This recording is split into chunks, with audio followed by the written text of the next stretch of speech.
Good evening, ladies and gentlemen. The mayor has called the meeting to order. Mayor Roscoe. Present. Councilmember Bracken. Here. Councilmember Kaplan. Here. Councilmember London. Here. Vice Mayor Sardinius. Here. Councilmember Stoner. Here. Councilmember Vasquez. Here. Mr. Mayor, we do have a quorum. Please rise for the Pledge of Allegiance.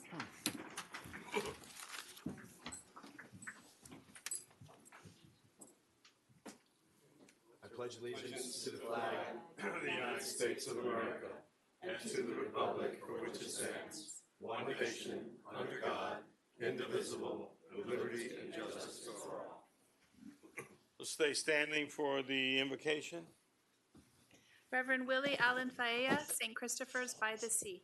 Good evening. Good evening, Reverend. Let us pray. O Holy One, who is known by many names, we give you thanks for this day. We give you thanks for this wonderful island home where we live. We give you thanks for our village council, our mayor, and all the staff members who serve our village. We ask that you be with them tonight as they take counsel about affairs concerning our village. Guide them into wise decisions that our island may continue to prosper and grow. We ask that a blessing on each and every one of them, and this we pray in your holy name. Amen. Amen. First item, Mr. Mayor's brief comments by council. I'd like to congratulate Councilwoman Stoner for putting on the Disability Summit yesterday. She and her team did a great job, and I think everyone got a lot out of it. So congrats. Thank you. Excellent job.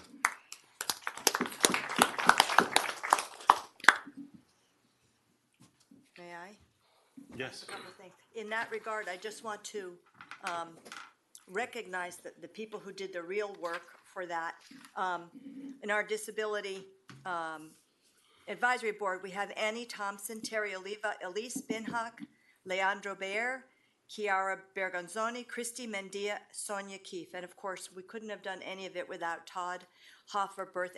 And of course, Mayor Roscoe led us last night. He introduced everybody, and Vice Mayor Oscar Sardinius was there. It was the first ever summit for disability, and disability advisory board members came from all over Dade County.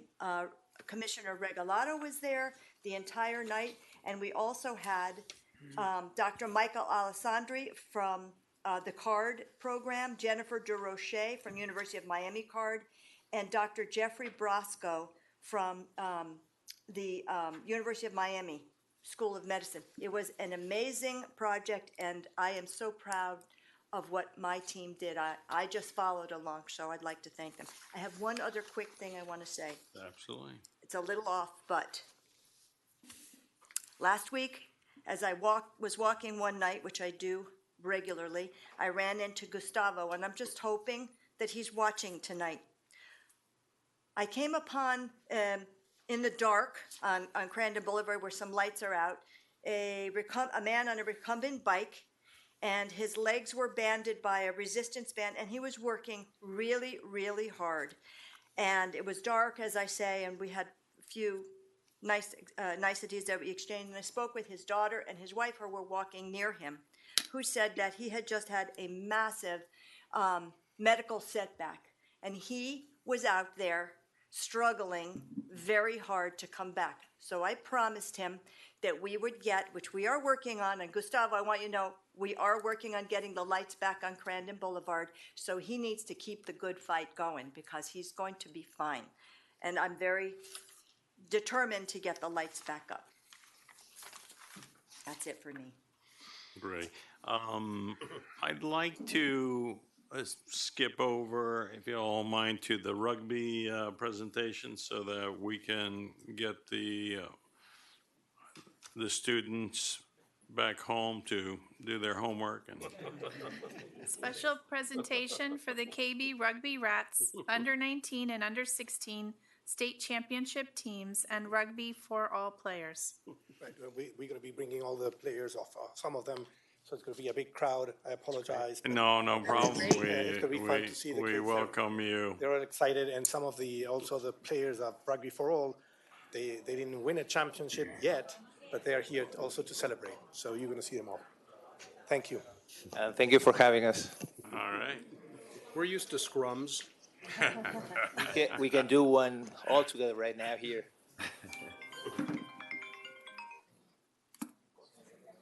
Hello.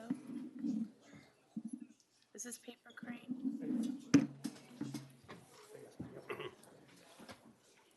Sí, atrás. Atrás de los dedos.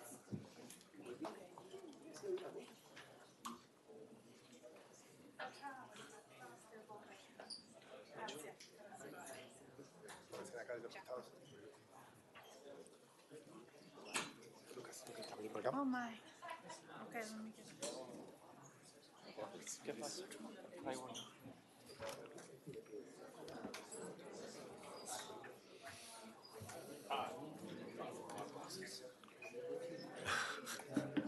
We have the whole crowd here now. I hope you're watching this rugby. Interesting people who are members. You'll be impressed.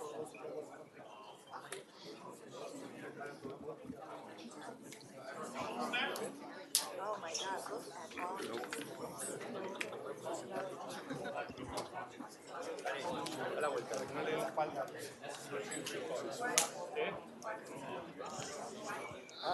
Mayor, The council members are on the other side, but you. Captains.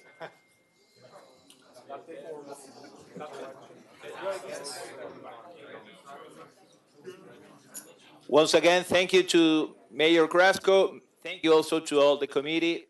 As you know, this is not the first time we come here. Last time we came for a tournament, but now we won the Florida Regional Cup. So we have both under 19 and under 16 with the cups. The captains will present those.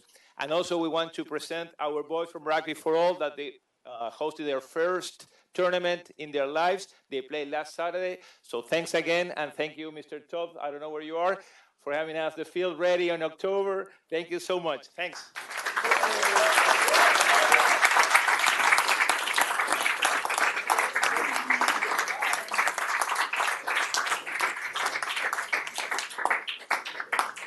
Go ahead. You're in charge. First time we won both championships. So once again, thanks.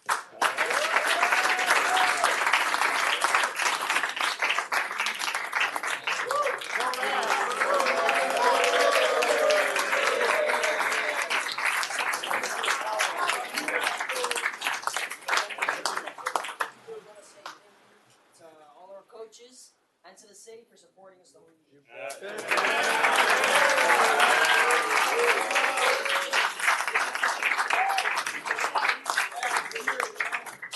How about this group? Yeah, good. Manu. Coach, go to Manu. Okay, tell them what this is all about. So people Manu, listening at home. yeah, Manu, please introduce the Rugby for All program. Oh, this is a rugby program for everyone. So all my friends love to come, and we have these amazing group of people that also come. We play rugby once a week, every Tuesday. And last week we played a game in Western for the first time. It was amazing.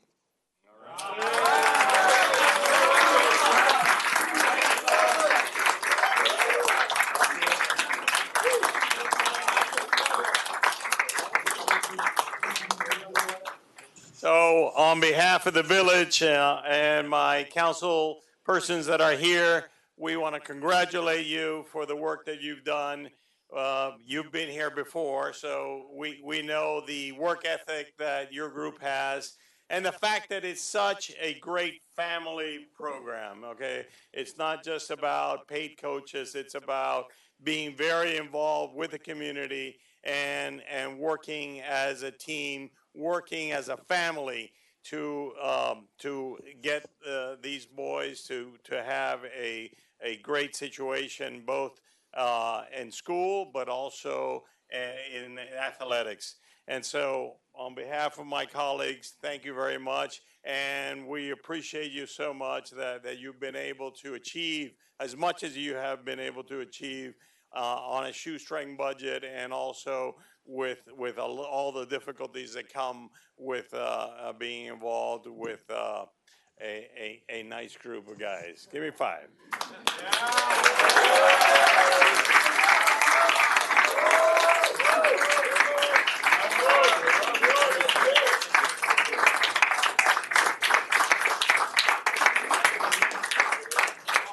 All right, go home and do homework. Thank you.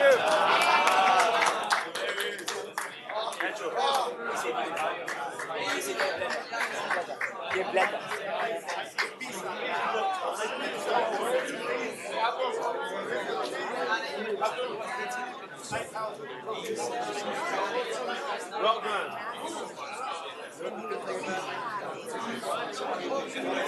Thank you so much.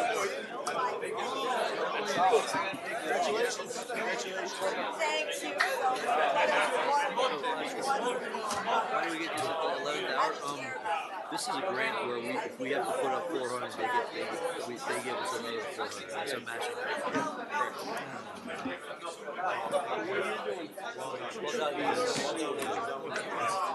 The way you're doing those curls, those crunches.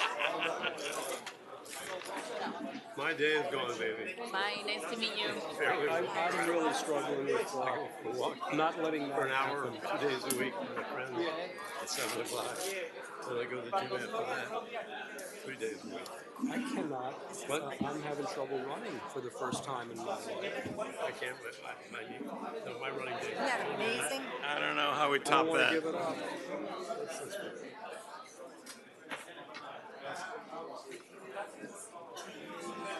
Fuel card of some sort, whatever that's about.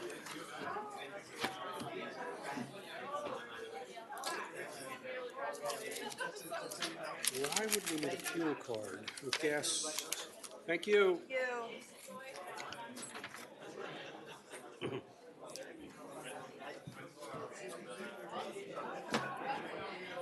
This isn't for us, this is for fleet management.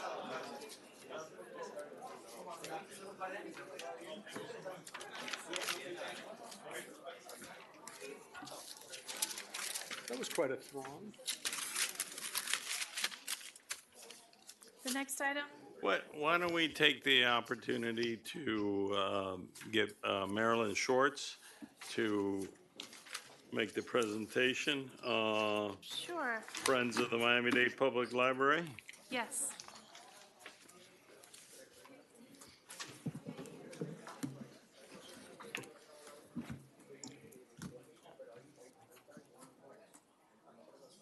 Hi. Hello, everyone. There is a presentation, but I will start without it. Oh. Oh. Great.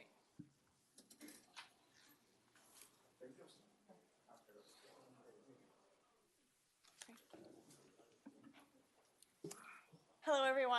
My name is Mary Lynn Schwartz, and I am the president of the Friends of the Miami-Dade Public Library. Thank you so much for having me. I really appreciate it.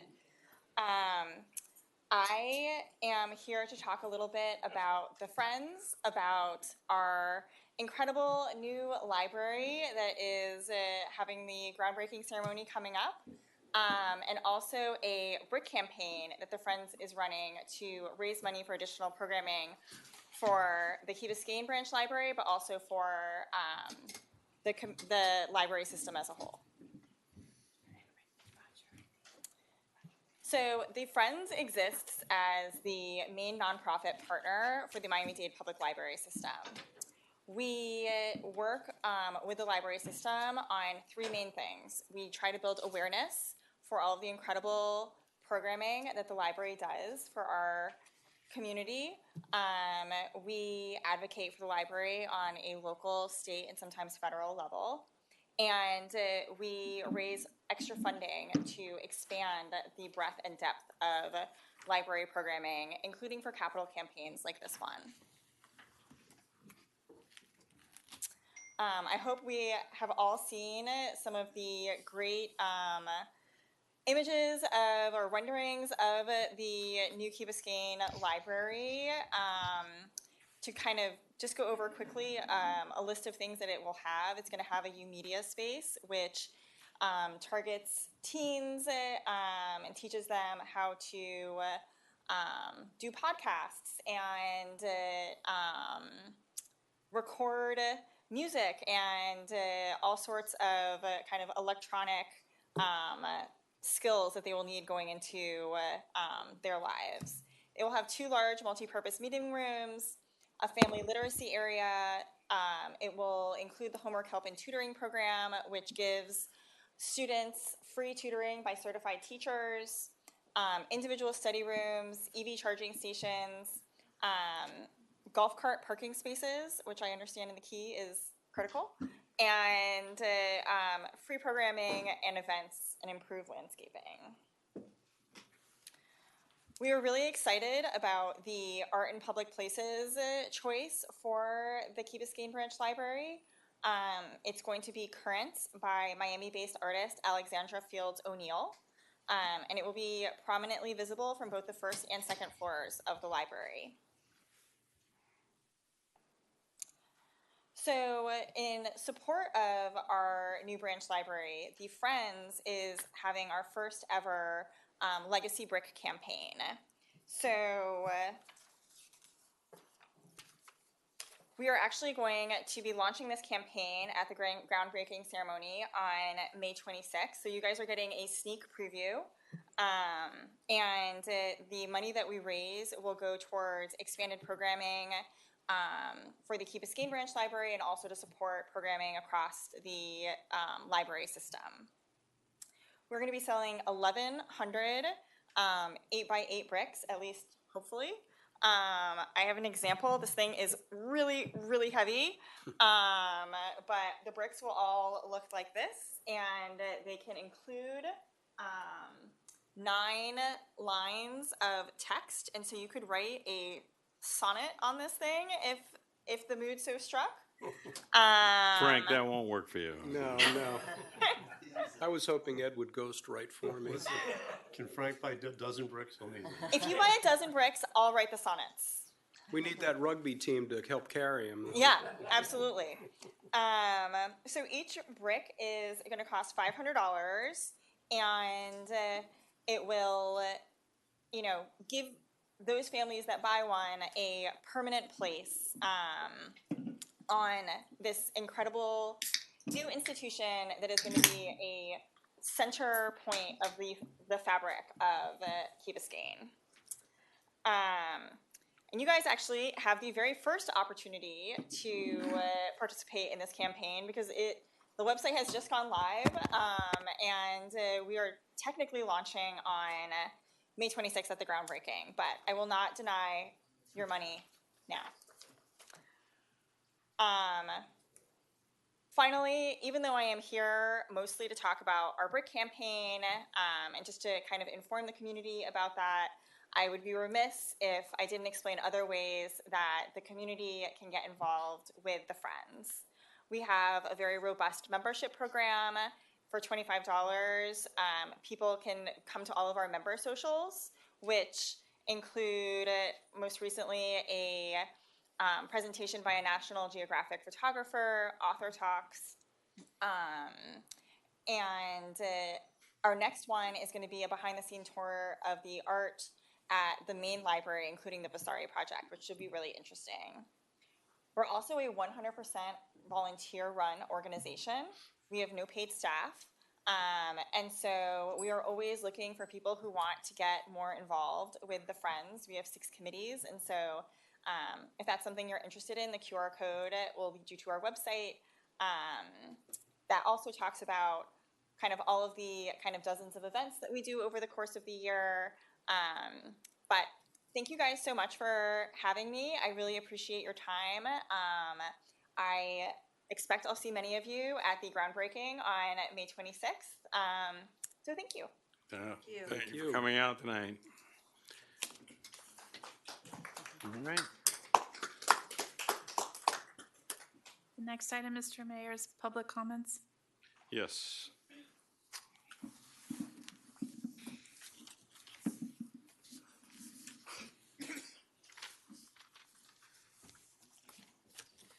Okay, Guillermina Pons.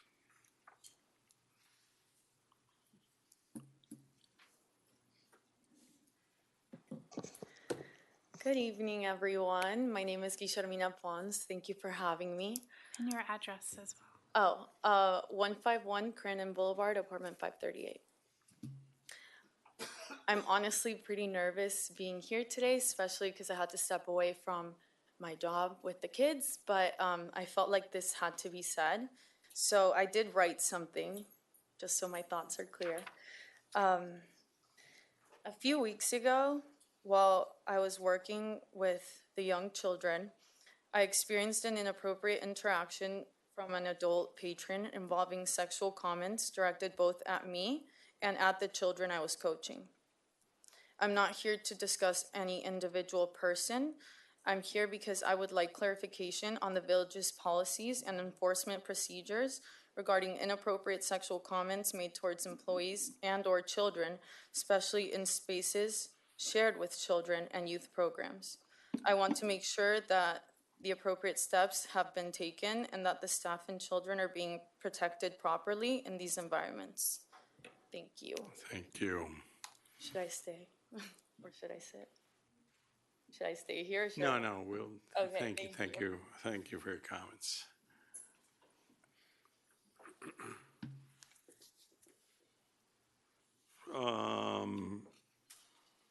Yes, Alan's Mose. Hi,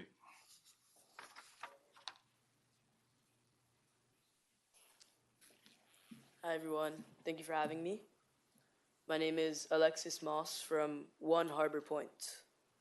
I've been working with the Key Biscayne Community Foundation and the Village of Key Biscayne Parks and Recreation, and we're extremely excited to announce the Play, Trade, and Unite events. They are happening at Paradise Park from 5 to 7 p.m. on these dates, May 22nd, June 5th, June 12th, June 19th, as well as June 26th. It is an event run by youth and for the youth. And so far, since the World Cup Panini cards and books have come out, they have been sold out all around the Key, which is why this event is meant to give the kids a space to be able to trade these cards. Not only that, but there will also be games including cornhole, ping pong, soccer, and for the month of June, there will also be a soccer simulator for the children to use. There will also be food trucks from different World Cup countries as well as a DJ, and there will be a huge screen to be able to watch the World Cup matches. I would like to thank the Key Biscayne Community Foundation as well as the Village of Key Biscayne Parks and Recreation, and we hope that it is an amazing success and that everyone has an amazing time there. Thank you. Thank you. Thank you. Congratulations. Do you think we found Todd's successor?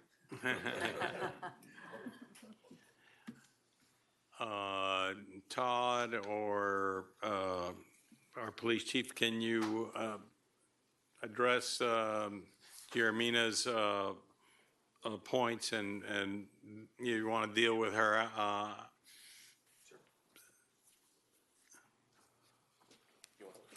Sure. So we do have an incident review committee that's made up of Juan Gutierrez, NHR, myself, and the chief. This incident was brought to their attention. It was discussed.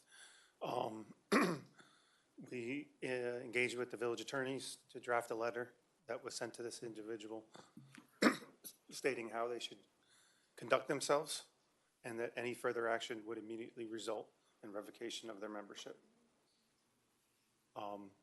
Since then, we stated they should avoid, but there's a time frame that has overlapped, and we're looking to clarify that with this individual. So there isn't an interaction between both parties. Okay. There also has been a police report filed with the department regarding the incident, and it is on file, and it's been routed to our detectives. Right. And if you need any further information, you can talk with them after. Okay. Thank you. Thank you so much. Andrea Castillo,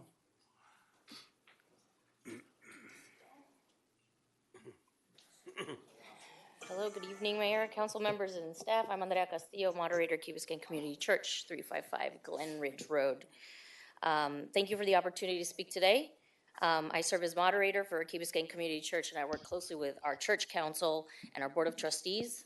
Joining me here today is our trustee chair, Eric Labrador, who's certainly no stranger to Key Biscayne community.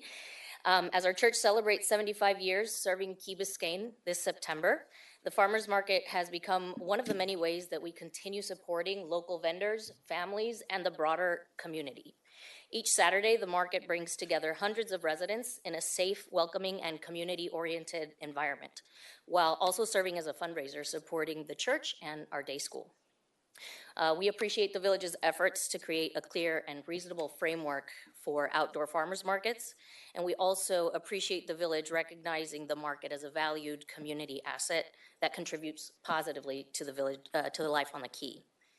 This church has always worked in good faith to operate the market responsibly and already implements operational measures related to vendor parking, traffic flow, and signage on our property during market operations.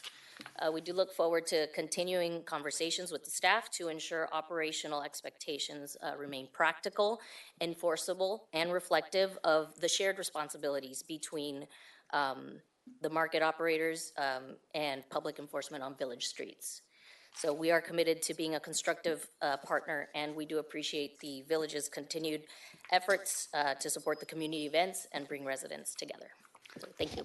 Thank you so much for making your comments. This is ordinance on first reading. Yeah, so, you know, you have the ability to look at it and tweak it if there's some issues that we need to address. But thank you for being here and supporting it. Okay, any other public comments? While I was eating, I got a call from, I know you're missing, Mr. De La Cruz couldn't make it. He twisted his ankle, but he wanted me to tell you he's going to send all his comments in writing to everybody. Thank you. I can't wait. Thank you. All right. The next item, Mr. Mayor, is the agenda. Approval, deferrals, additions, deletions, substitutions, and withdrawals. Additions. Do you want me to read your additions? I gave everybody a copy of them. Yeah, well, let's just add Ed's item to the agenda we'll discuss. I'd like to also add discussion of Zone 8 stormwater.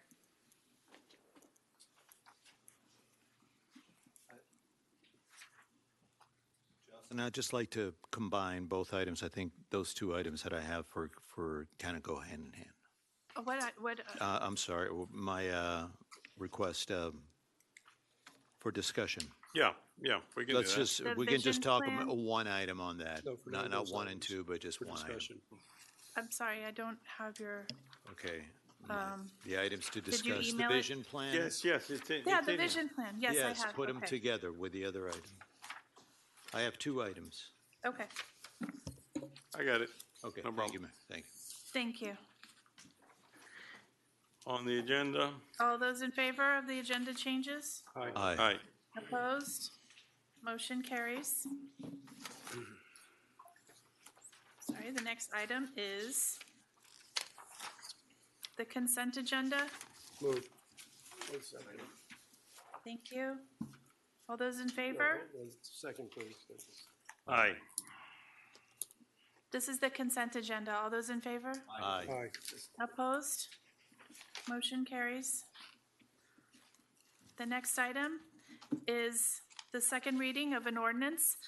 Oh, yes, I'm sorry, can we go back to consent? I have a yes. thing on 8C, so I would like to pull 8C and discuss that. The elevator repairs. Okay. Okay, so 8A and 8B are on the consent agenda. All right, so I will read the 8C. A capital project authorizing resolution of the Village Council of the Village of Key Biscayne, Florida, ratifying an emergency purchase for elevator repairs at the community center from Metro Elevator of South Florida, Inc. in the amount of $24,990 pursuant to Section 2-90 of the Village Code of Ordinances, providing for authorization, providing for implementation, and providing for an effective date.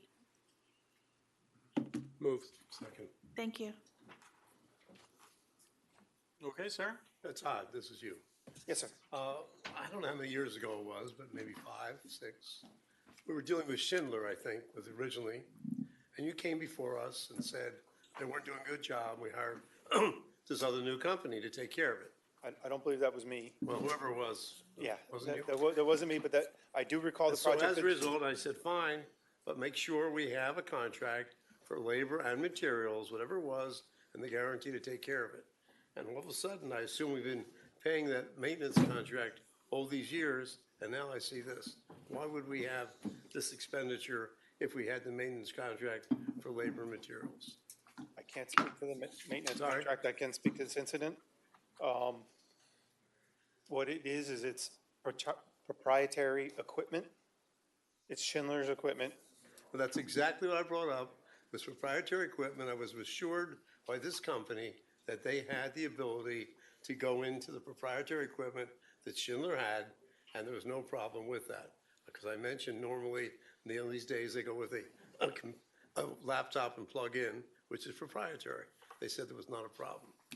They did have to fabricate. So is it the same company we've been using you're paying $29,000 to?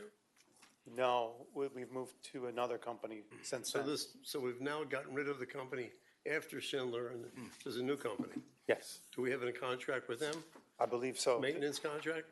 Again, Colleen, Chris isn't feeling well today, so I'm filling in with him. Starting to give sorry? you Chris was gonna handle this item, but he's not, yeah. Hi. You got, I don't know the contractual nature. We do have a contract Chris, with them. tell us. We do have a contract with them. Like you said, these are generic panels and they were programmed in so that they will work on the elevator. So my question is, we're going on to a third contractor.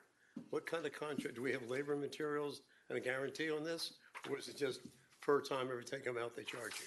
I'd have to look at it. I'm not familiar with the contract. It was an emergency purchase. Okay. I was right next to a woman So that in needed other to words, use it. the elevator wasn't working, wasn't stopping on the, Neither of the elevators were working, so it was a ADA issue for sure, yeah.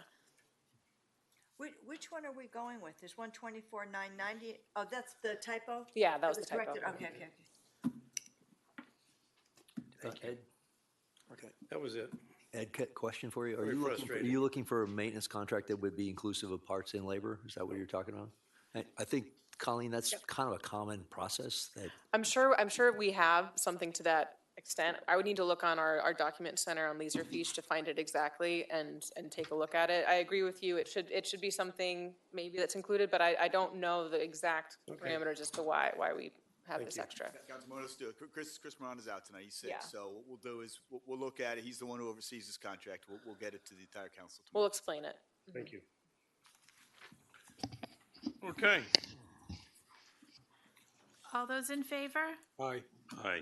Opposed? Motion carries.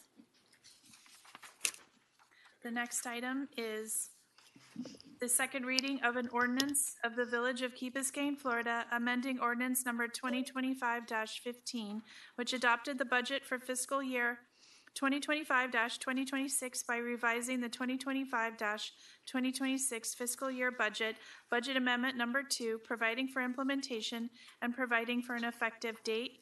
Move. Thank you. Second. Thank you. Moving second. And we need a public hearing on this item. Public hearing is now open.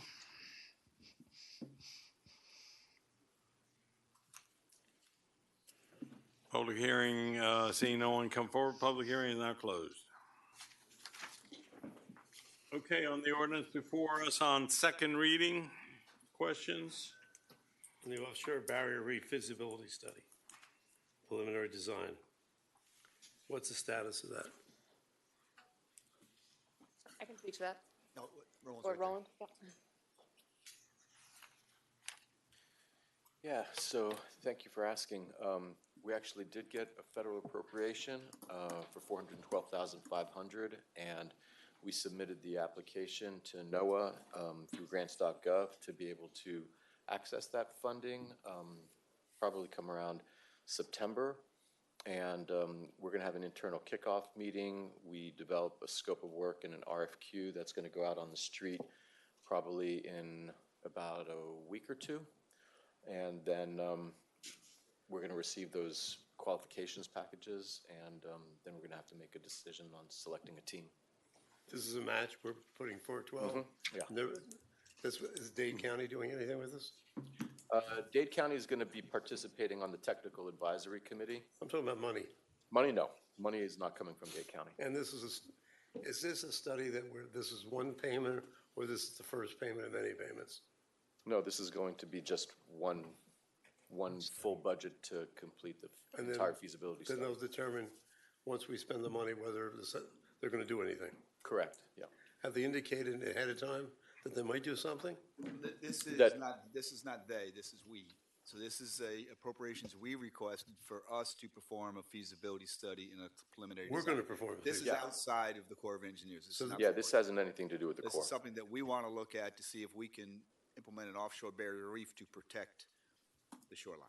Because the Corps is not, they're not interested in that? Is that? Well, it was cost prohibitive when we were discussing them doing in-water solutions. And that's not something they wanted to touch because it would impact their benefit cost ratio. So this is something that we instead went to Congresswoman Salazar to request funding. Part of the request was a 50-50 match. So then, basically, if it gets approved, if the study says, okay, you can do this, this, this, and this, then we have to pay for it. We'd have to. Then we have decisions we have to make. Yeah, we'd have to And find. this is basically going to prevent, what's it going to prevent? It's to slow down shoreline Just take the recession. energy, dissipate energy? Exactly. But now, does this mean that It's to extend the time between beach renourishments. when what was it called? I guess the sheet piling, mounding that they had on the beach, one of the programs, I guess, when you first came aboard, Steve, that we were talking about was sheet piles, sand. That's the Corps project. Right. That's the one, because they're doing the onshore solution. This is in the water. offshore. What's the status of that? Still in process. The Corps just came out with new policies where they're reviewing all projects right now. It's going through a determination, and that's what it's called, is a determination. And so we're working through. They're doing an analysis on the benefit cost ratio, seeing if something that the Corps wants to move forward. We're going to get more feedback over the next month or so, and I'll be able to come back to you right now. But this is similar. I think you've seen what's going on at FEMA. This is happening across the entire administration where they're evaluating all the projects that are ongoing. So when they said this was too expensive to do, when you talked about this before, what kind of dollars were they talking about? It was a trade-off on an analysis. When something they put, your project for the Corps to move forward has to have a positive benefit cost ratio. Okay. Any work inside the water, whether it be from an environmental investigation, assessment, or the work itself, is very expensive. There is a possibility that benefit cost ratio would not been adequate for us to move forward. Okay, so the question is. And they also questioned as to whether they questioned, not saying it couldn't be done, this is us questioning whether it could be done and be effective. And then again, we have no idea what the cost is going to be. To do it?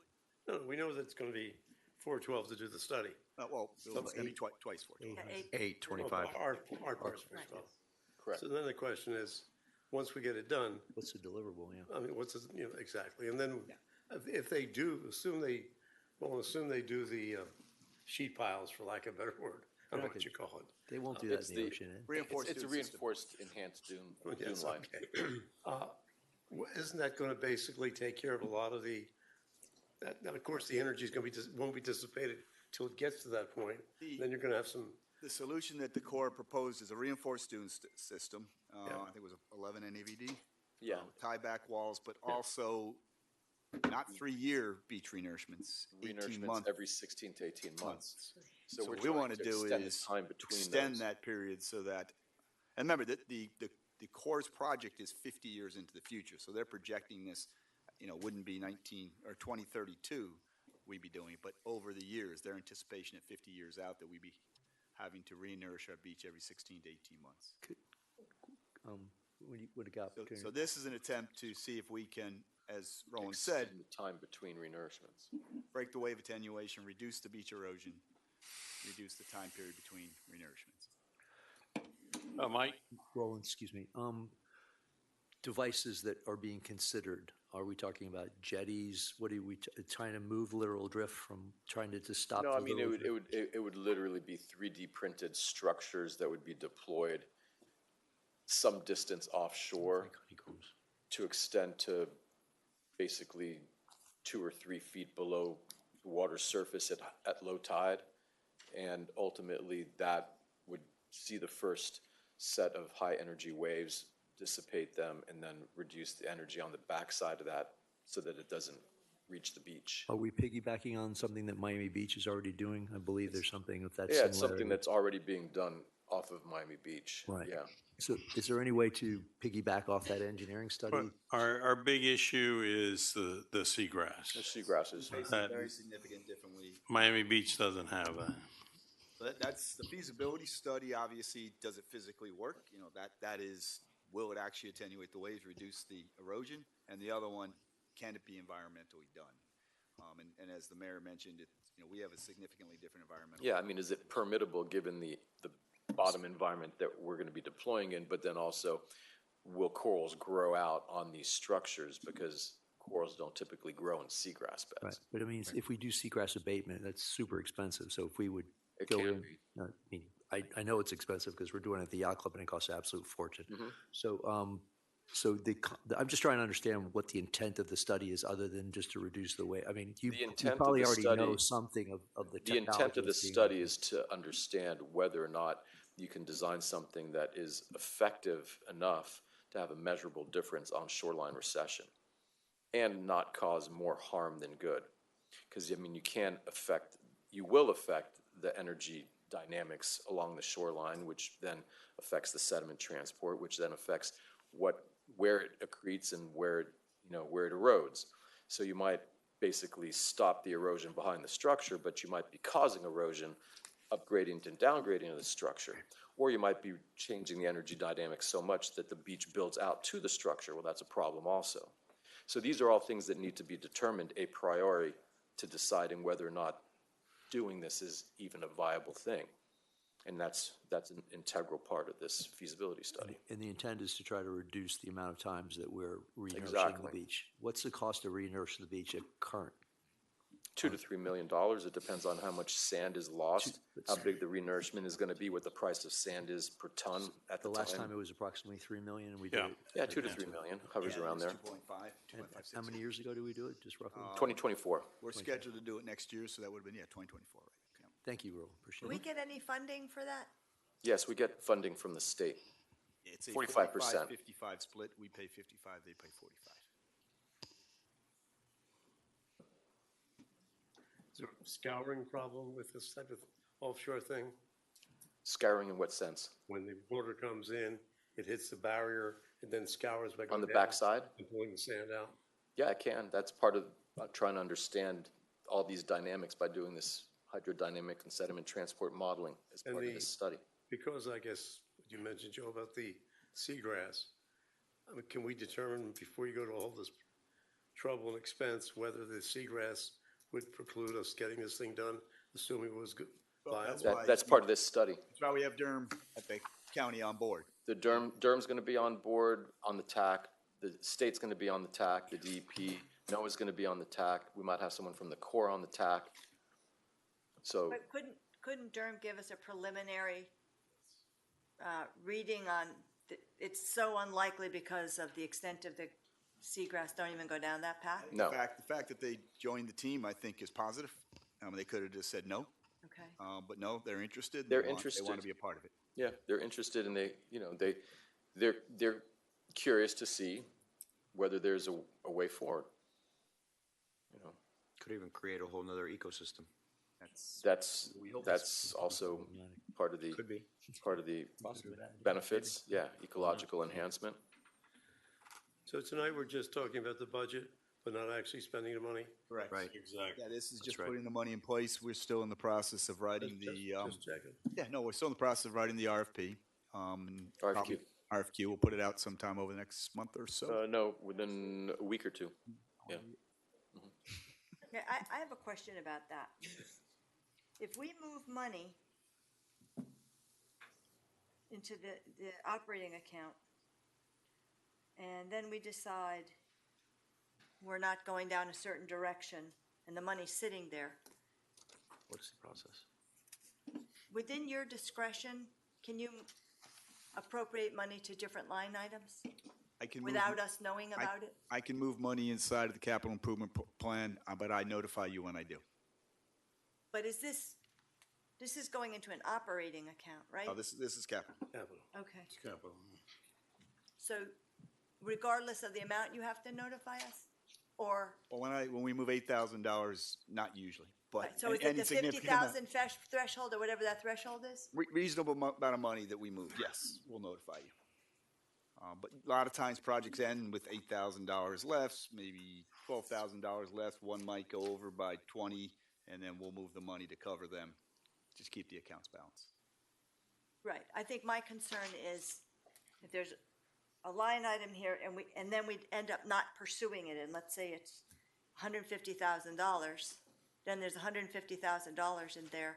Can that be used amongst different things that we don't realize it's being No, used? when a project is established, we're accountable to that project, and we notify you if we're going to cancel or suggest to cancel that project. No, we can't arbitrarily just say, the project is gone. Okay, so not to beat a dead horse, but if of the 150, we only use 75, so 75 is left. I'm just picking a number here. I don't care what it is.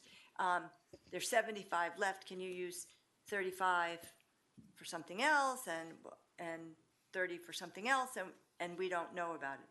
I'm just concerned about moving money around and we're not aware of what's happening. The manager has that authority. I will frequently notify you when you get every month we get the capital plan. It's inside of the report. If there is a significant change of money, we notify council, yes.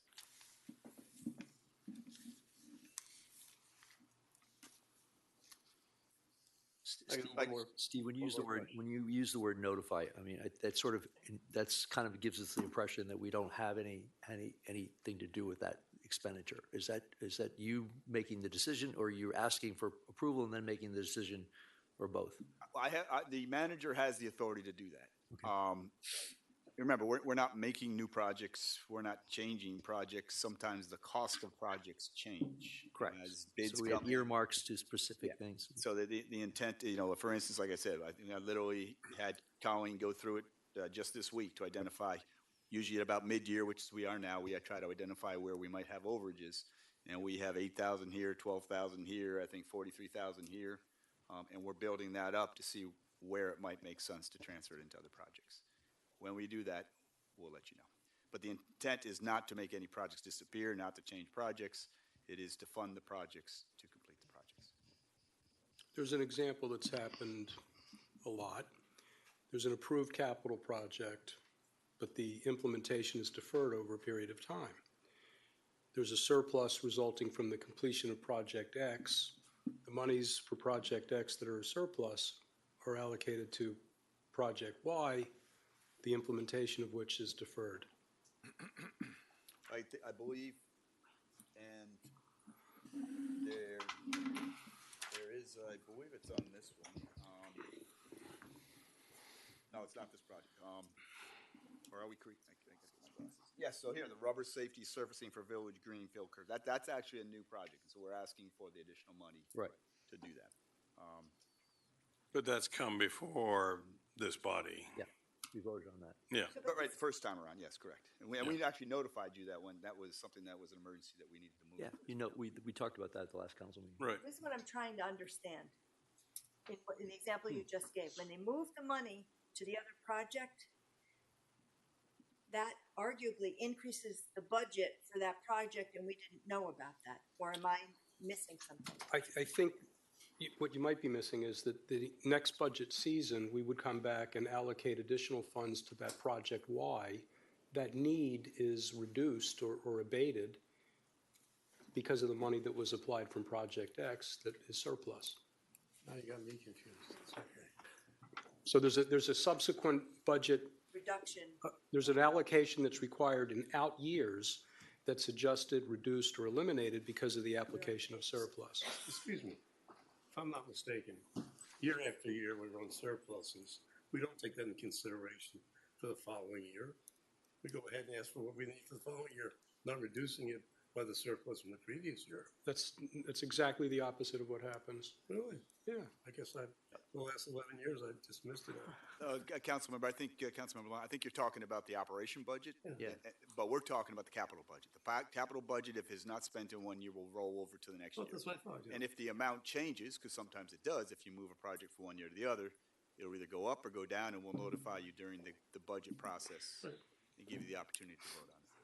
But, okay, but going back to this, the resurfacing of the Village Green curbs, if I'm not mistaken, when this came up originally, that 65,000, I think Todd said last meeting, we had some money from that because, oh, maybe it wasn't for that. That was for the artificial turf. We had money left over from St. Agnes? Right. Was that for the artificial turf? Yes. That we were using now for something else? Where's Todd? You want to explain that? I think that's accurate, yeah. I think what I was saying is, I know what I was saying was that when you come to the rebalancing, an example why money would be available was we had a contingency for the St. Agnes project. We had a great project, great design. Came in We under budget. never had to touch the contingency, resulting in money being Surplus. available for the rebalancing mid-year. I was just giving you an example of how funding can become available in the capital program.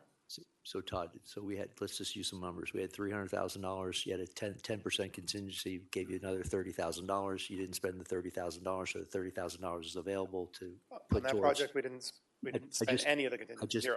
I'm just using I understand. an example. Right. So that 30,000 is therefore sitting available in some account that Benjamin knows where it is. and you're taking those funds, and we're using parts of those funds to fund the $65,000 repair for the rubber bumpers for the park, basically.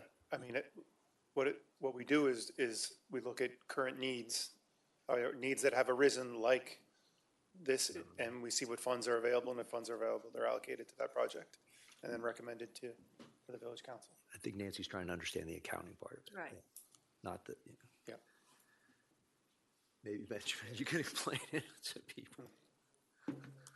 Because I'm confused a little bit too. Yeah, there's a little confusion. Let's separate, as the manager mentioned, the operating accounts and the capital fund. So totally I think what we're talking about here is in the capital fund, which is a long-term fund that carries over year to year. Once money is allocated to the capital fund, kind of like the budget amendment that we're doing tonight, money comes from the general to the capital fund. Yes, it stays in the capital fund. The manager has authority if, in your example, there's $30,000 of contingency left over, to reallocate that to another project.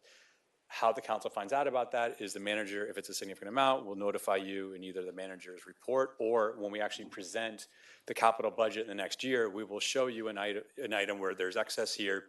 We reallocate it to another project, and therefore we are now asking for less money in the subsequent year, as I think Councilmember Kaplan alluded to. The allocation is for something that's already been approved.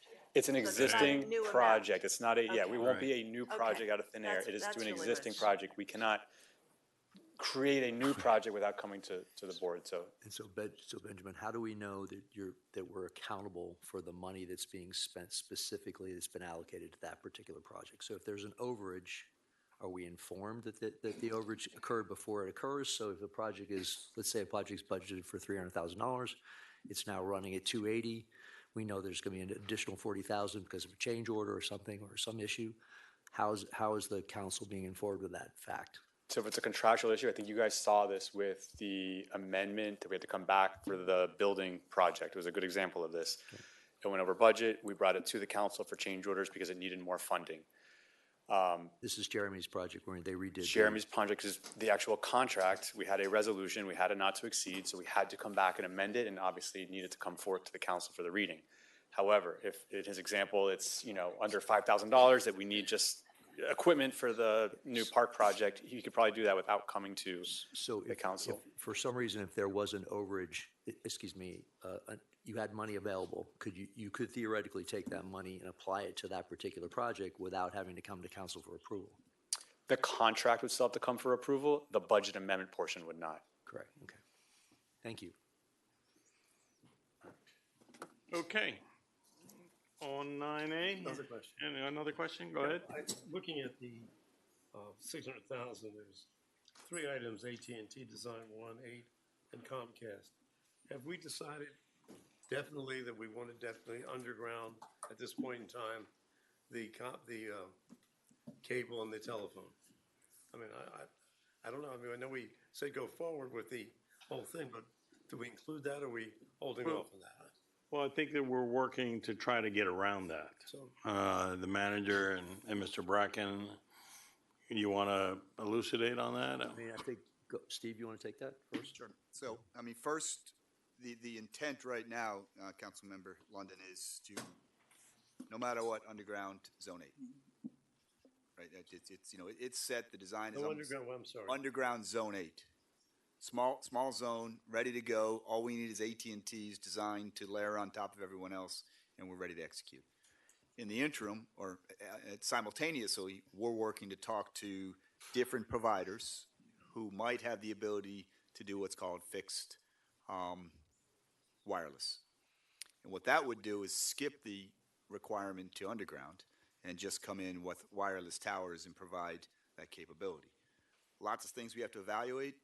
Is it physically possible? Do they want to do it? Does it fit their business model? Does it give us the capacity that people need? We got some power users in the village. We know people who've done this, and we've talked to in Wyoming, West Texas. Key Biscayne's not Wyoming, West Texas. They also get federal funds for that because that was part of the previous administration's infrastructure Broadband bill. initiative. Yeah. So the question is, can we take what they're doing out there, which is really just to get internet to the masses, low level, and then try to provide that here with a density of 15,000 people who are power users? We don't know whether current technology can do that. So that's what we were trying to find out. The only If it can, I think it's something we should seriously consider. The only reason I'm bringing it up because first I thought we approved it all, and then I thought there was a big discussion on maybe going forward with the electric, but holding back on the Comcast and the telephone. We did have that discussion, Yes. and it was kind of, That's amazing. it was kind of not dismissed, but it was just not taken up because of the variety of reasons that were discussed Well, that that's night. when I see the money But then, my understanding is even though that we didn't push forward on it or agree to pursue that further that night, you all Councilmember Bracken and I, did undertake we're researching. looking into that to see if it really is possible, and if so, I think, Correct. Dan, I think- whether we would be saving, so, Significant able money, to, yeah. right. so, I mean, the Section 8 is $150,000, okay, which is not inconsequential amount of money, but it's not like doing the Phase 1, for example. So, and we're so far down the road that I think the idea is to continue that process. That's what I'm asking. Okay, and it's not, and I think the other 250 is really just sitting there as a holding number. That was my And- question. I don't understand the other 250 though, It's because the zone other one. 250. It's Zone 8. No, 250. No, Oh, excuse me, one. Zone 1, It's sorry. Zone 1. Yeah. And I know I asked Steve this, but I still don't understand it, so I just want to clarify. Yeah, because, where are you? Mike can explain it better than I can. And this is, to be honest, and one of the reasons that when Councilmember Bracken and I were talking, and I think you were there during that Wednesday morning, but we took it on afterwards, all three of these telecom companies are coming with different interests, and AT&T probably have the least interest of undergrounding. And so their costs are coming in extremely different than the other two costs. With that, I'll turn it over to you, Mike, to So explain why. can I just ask a question so that you know Absolutely. Good evening, where I'm Council. confused? I thought that we were done with all design for Zone 1, which would have meant that the undergrounding was included in that, and we budgeted for that in terms of design. Yes. So I'm confused why we need more money now. No, that's a good question. Councilwoman. We are done with the design. AT&T provided us with a design for all of their conduit layout for Zone 1. Actually, Zone 1 extended from an undergrounding perspective, which goes up to Heather and down to Westwood. What AT&T did do is we gave them a deposit, and then they gave us a price without any authorization on what they've incurred, and they're asking us to approve that for the conduit layout that they've completed. So that cost came in significantly higher than $200,000. We said that doesn't make any sense. We didn't approve that, and we said we need to see where those costs are coming from. So they have now reduced their price down to $200,000. We're now looking at that and still in negotiations with them to justify that before we can bring that over to council for an approval. But they're saying that there's an incurred cost that they've done in design, which has not been ahead of time authorized. So that is now at least in the budget if they can justify those costs. Didn't we already pay them something toward that? We did. We paid them $9,000 for a deposit back in 2023. Okay, I thought we paid them $100,000. No. I got that number from somewhere, I don't know where. So, Mike, just to be clear, we gave them an upfront payment of $9,000. That's correct. They proceeded to do a design that, what was the equivalent number for Comcast roughly in the same space? Just so we have a comparable. I think it was about $20,000 or under $20,000 for Comcast. No, so Comcast was able to design the complete job for $20,000, and they're asking, and AT&T is asking for $250 for a similar type of work. Yes, it's less than $250, but yes. Okay, so that's where these business models do not align. That's why I proceeded with before what he went. And look, and we're not with this money. Trust me, we're not going down, without making a really strong argument about this. But the individual at AT&T is also the person I'm going to talk about. If this is what you're going to do business, you got to tell us whether you can do fixed wireless first, because we're bypassing it. I mean, this seems a little almost litigious. I mean, you don't proceed and send somebody a bill for $200,000 to do a $9,000 payment without at least some email approval process, and we have nothing. I agree. That's the argument we've got. Yes. And what we're also saying is we're not moving forward with any other zones until we have a not to exceed price up front. Obviously, for your full design, we still will agree to put in a deposit for you to get started, but that business model that they have does not work under our. So we have a gun to our head for the $250 basically. Well, and the other problem is they do own the majority of the poles in the island. Yeah. So that does make it a little more difficult, yes. So that makes the topic that you and I had talked about last week, I think it was, even more important that we investigate. Yes, sir. Yeah. So at the end of the day, I'm not sure we need to move $250,000 over there, right? We're not committing that money at this point either, but. And it would have to come to council for approval before any of it was spent. Okay. So just to be clear, all we're doing is allocating to move the money from the designated account into the operating account, to the capital account. Thanks. Yeah. And it can be moved and not spent. Exactly, and move back. All right. And at this moment, nothing's final, but they've conceded essentially $50,000. No, they've conceded $170,000 from their initial cost that they sent to us. Without a change order or any paperwork. No, they reduced it.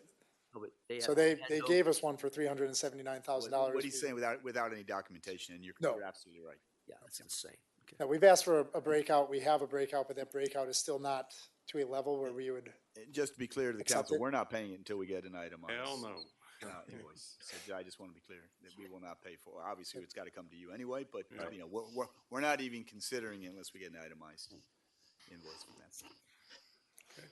Okay. But we are still looking forward to working with them if we can agree to a reasonable solution and moving forward with this program.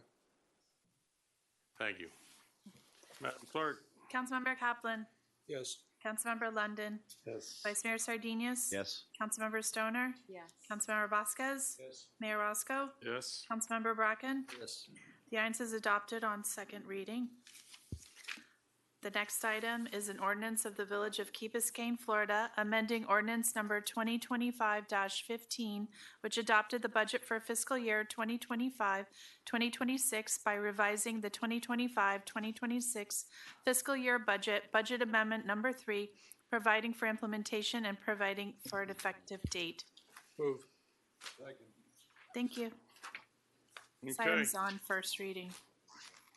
As, Just yeah, why don't we have Colleen come up if you all have any questions, but tell us what we're doing. what I'd like to proceed this with, Mayor, is, this follows on the email that I sent to you all last Wednesday explaining what we thought to be the way ahead. It's also item number 3 in the manager report. That explains and steps through the process that leads up to this 2.65 million. I'm not sure whether you want to have that conversation now or just talk about the funds, but this would be a good opportunity to talk about. No, let's have that conversation now. We moved in a different direction, and this is the way to get us going in that direction. And we can talk about it if there's something we don't like, but this is what we agreed on. So, matters moving fast. So. Put it this way, it's an estimate, Yes. and like you say, putting it in the budget, and spend it, fine, if not, it's gonna be there. Yeah. Because basically, we don't know what it's gonna cost. I have some estimates, much lower, but God knows what'll happen when they actually come in. Yeah. And I think one of the things, Councilmember, you and I know we send emails back and forth, Councilmember London. We think we're comfortable with the design criteria package just because how much we have done in Zone 1, inside and out, upside and down, and all the way through from back in 2019. We've had obviously the modeling that was done, we had the e-com work that was done, and then obviously we had the recent work by GIT. So combined with that, we feel fairly comfortable that a design criteria package moving to a design build is an acceptable way to move forward. With the I think all the prices he has are more than adequate to cover everything. And I also want to make clear, with the intent to make it packageable or phaseable into 6 different possible sub-projects. But this is just moving money again. This is not Yeah. spending money. Correct. Correct? Correct. right. Colleen? The manager explained it pretty well. There's about a $2.65 million budget amendment in front of you. It includes the design criteria package for $1.5 million. Our estimate is it would be between 1 and 2, at least to start. About $450,000 in design oversight, which we have had throughout this program and all the projects that we've done. There's always been design oversight and quality control. The CCTVing, we've gotten quotes back that are around $450,000, so that's also in there. And then the geotechnical and survey work that would be required for the injection well work and the pump stations is at $250,000, which totals to $2.65. Let me ask a question. Aren't we about to head into another budget process? So is there really a need, is there a need to do this amendment now, considering we're about to do a new budget? And we're not gonna be spending this money anyway? I'm proposing we Yeah. do spend this money, part of the money. But we're not making that decision tonight. Well, So, I well, I mean, later on. Okay. They haven't got that far. Okay, we haven't gotten there. Now, we're drafting the RFQ now. Yeah. We've already gotten quotes for the CCTV. Yeah. The surveying will have to be done in conjunction during the design criteria package. So we want to be postured to do this, otherwise we can't start until October 1st. I thought we already had quotes for the CCTV. We do. But it will have to go out We to had to move bid. forward with that. Wait a second. I didn't hear what you said about CCTV? I thought we were already moving forward with that in the times. So we have to put money in the account to pay for it. We have to pay for it. We have quotes. Yeah. But I thought we were actively had already. We got the quotes, we just gotta move. We have to pay. No, but I'm not saying that. I'm saying we got quotes. you that's thought we'd fine. already I thought approved we it. were already doing the work. No. Well, never voted on it. she's not even there yet. What are you talking about? I've been asking for this, I'm sorry, at the many ad hoc committees, I've been requesting reports on the CCTV, and I've been getting a good hand wave apparently, because I'm not really, I thought this work was already being done. Okay, but Fernando, remember, we had to get past April 22nd in order to commit on a bigger scale. No, I agree, Mayor, and I'm not questioning the technicalities of the shifting of the funds. I'm talking about actual activity. I'm talking about a lot of discussions being held at the ad hoc committee with the, with a sense that this thing was actually in place being done, so we could have a report which constituted everything that we were doing. So I'm surprised, honestly. And again, goes back to getting a hand wave. Everything's fine. And No one in the administration said that this was moving forward. We were waiting for the decision of April 22nd. listen to the tapes. I keep on asking over and over again, and I'm being told, yep, it's being done, or that's what I get. So again, anyway. Thank you. All right.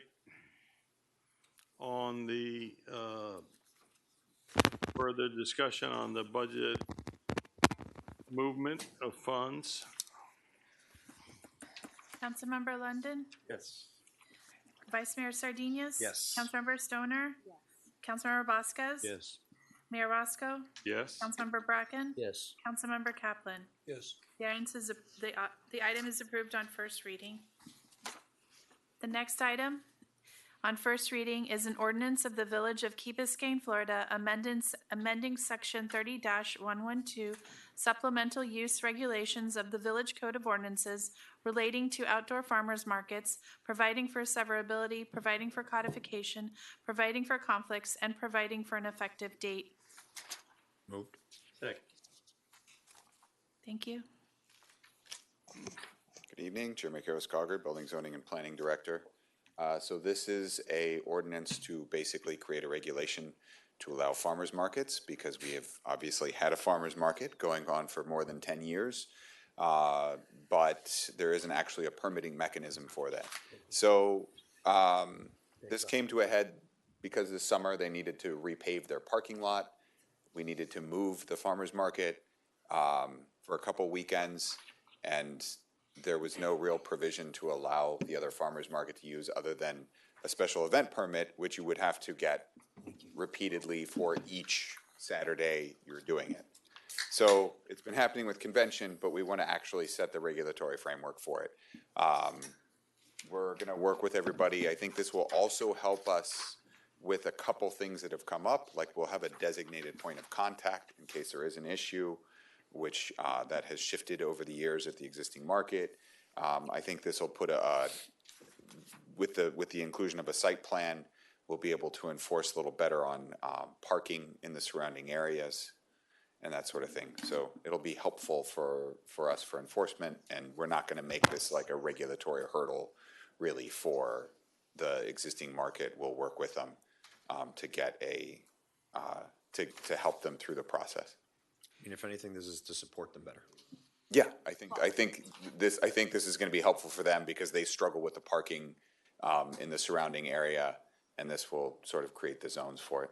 I don't understand how the, at least on sub C of paragraph 7, how that parking is gonna work. Well, Just we only seems like it's gonna be an unsurmountable, because if somebody else wants to do it, I couldn't let them do it. Like- When we had to move it for 2 weekends, we had to give them a special event permit for each event. It's like a special event permit, so what? Well, then they would have to come in every week and file a special event permit. It's a silly process. That would make it very difficult. That would make it very difficult for them to do it.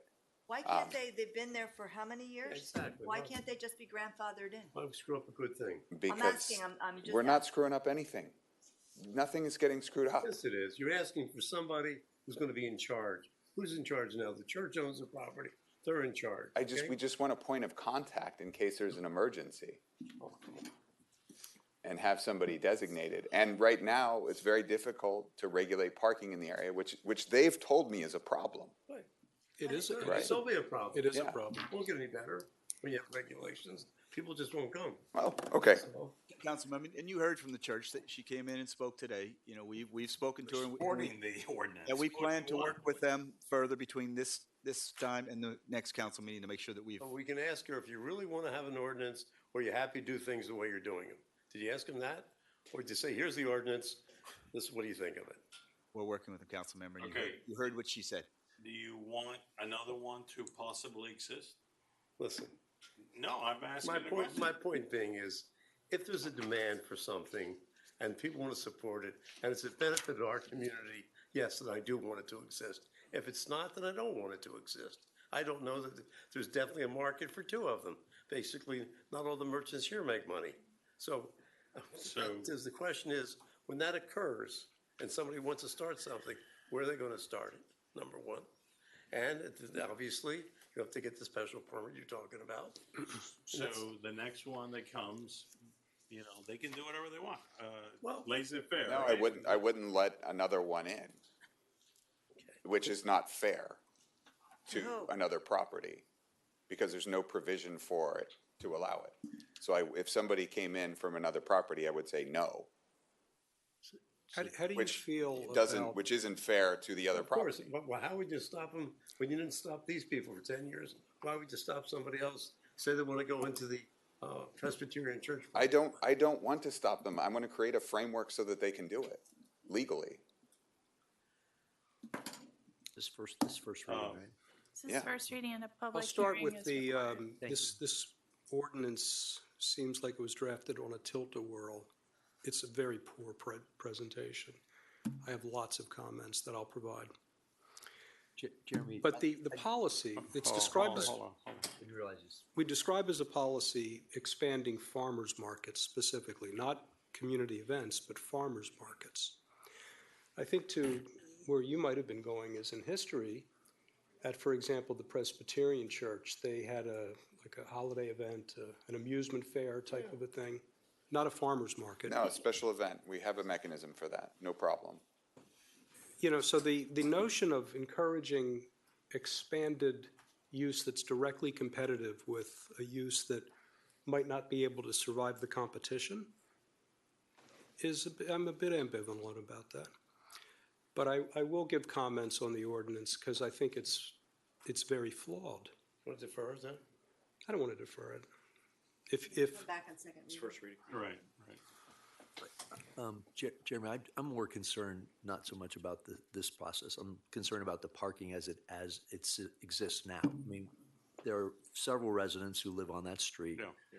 They're complaining routinely that people are parking in front of their driveways. They're parking, sort of all over the place. And that doesn't seem that this is going to be addressed. That seems like that's a police issue that the police need to be enforcing on that area, or put a policeman there, or some. I mean, I don't throwing the police under the bus here. That's not my intention. But the idea is that we know we have a parking issue there, right? And it's not inconsequential, it's substantial. And I know Joe hears about it fairly often. So that's where I'm concerned. And I think we can address that through the site plan. So right now, police can enforce on that because it's legal to park there.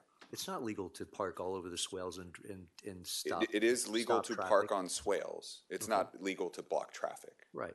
It's not legal to block traffic, but it is legal to block swales. Yeah. By setting a no parking zone as part of the site plan, I think we can improve enforcement there. But then that just restricts usage. That's the problem.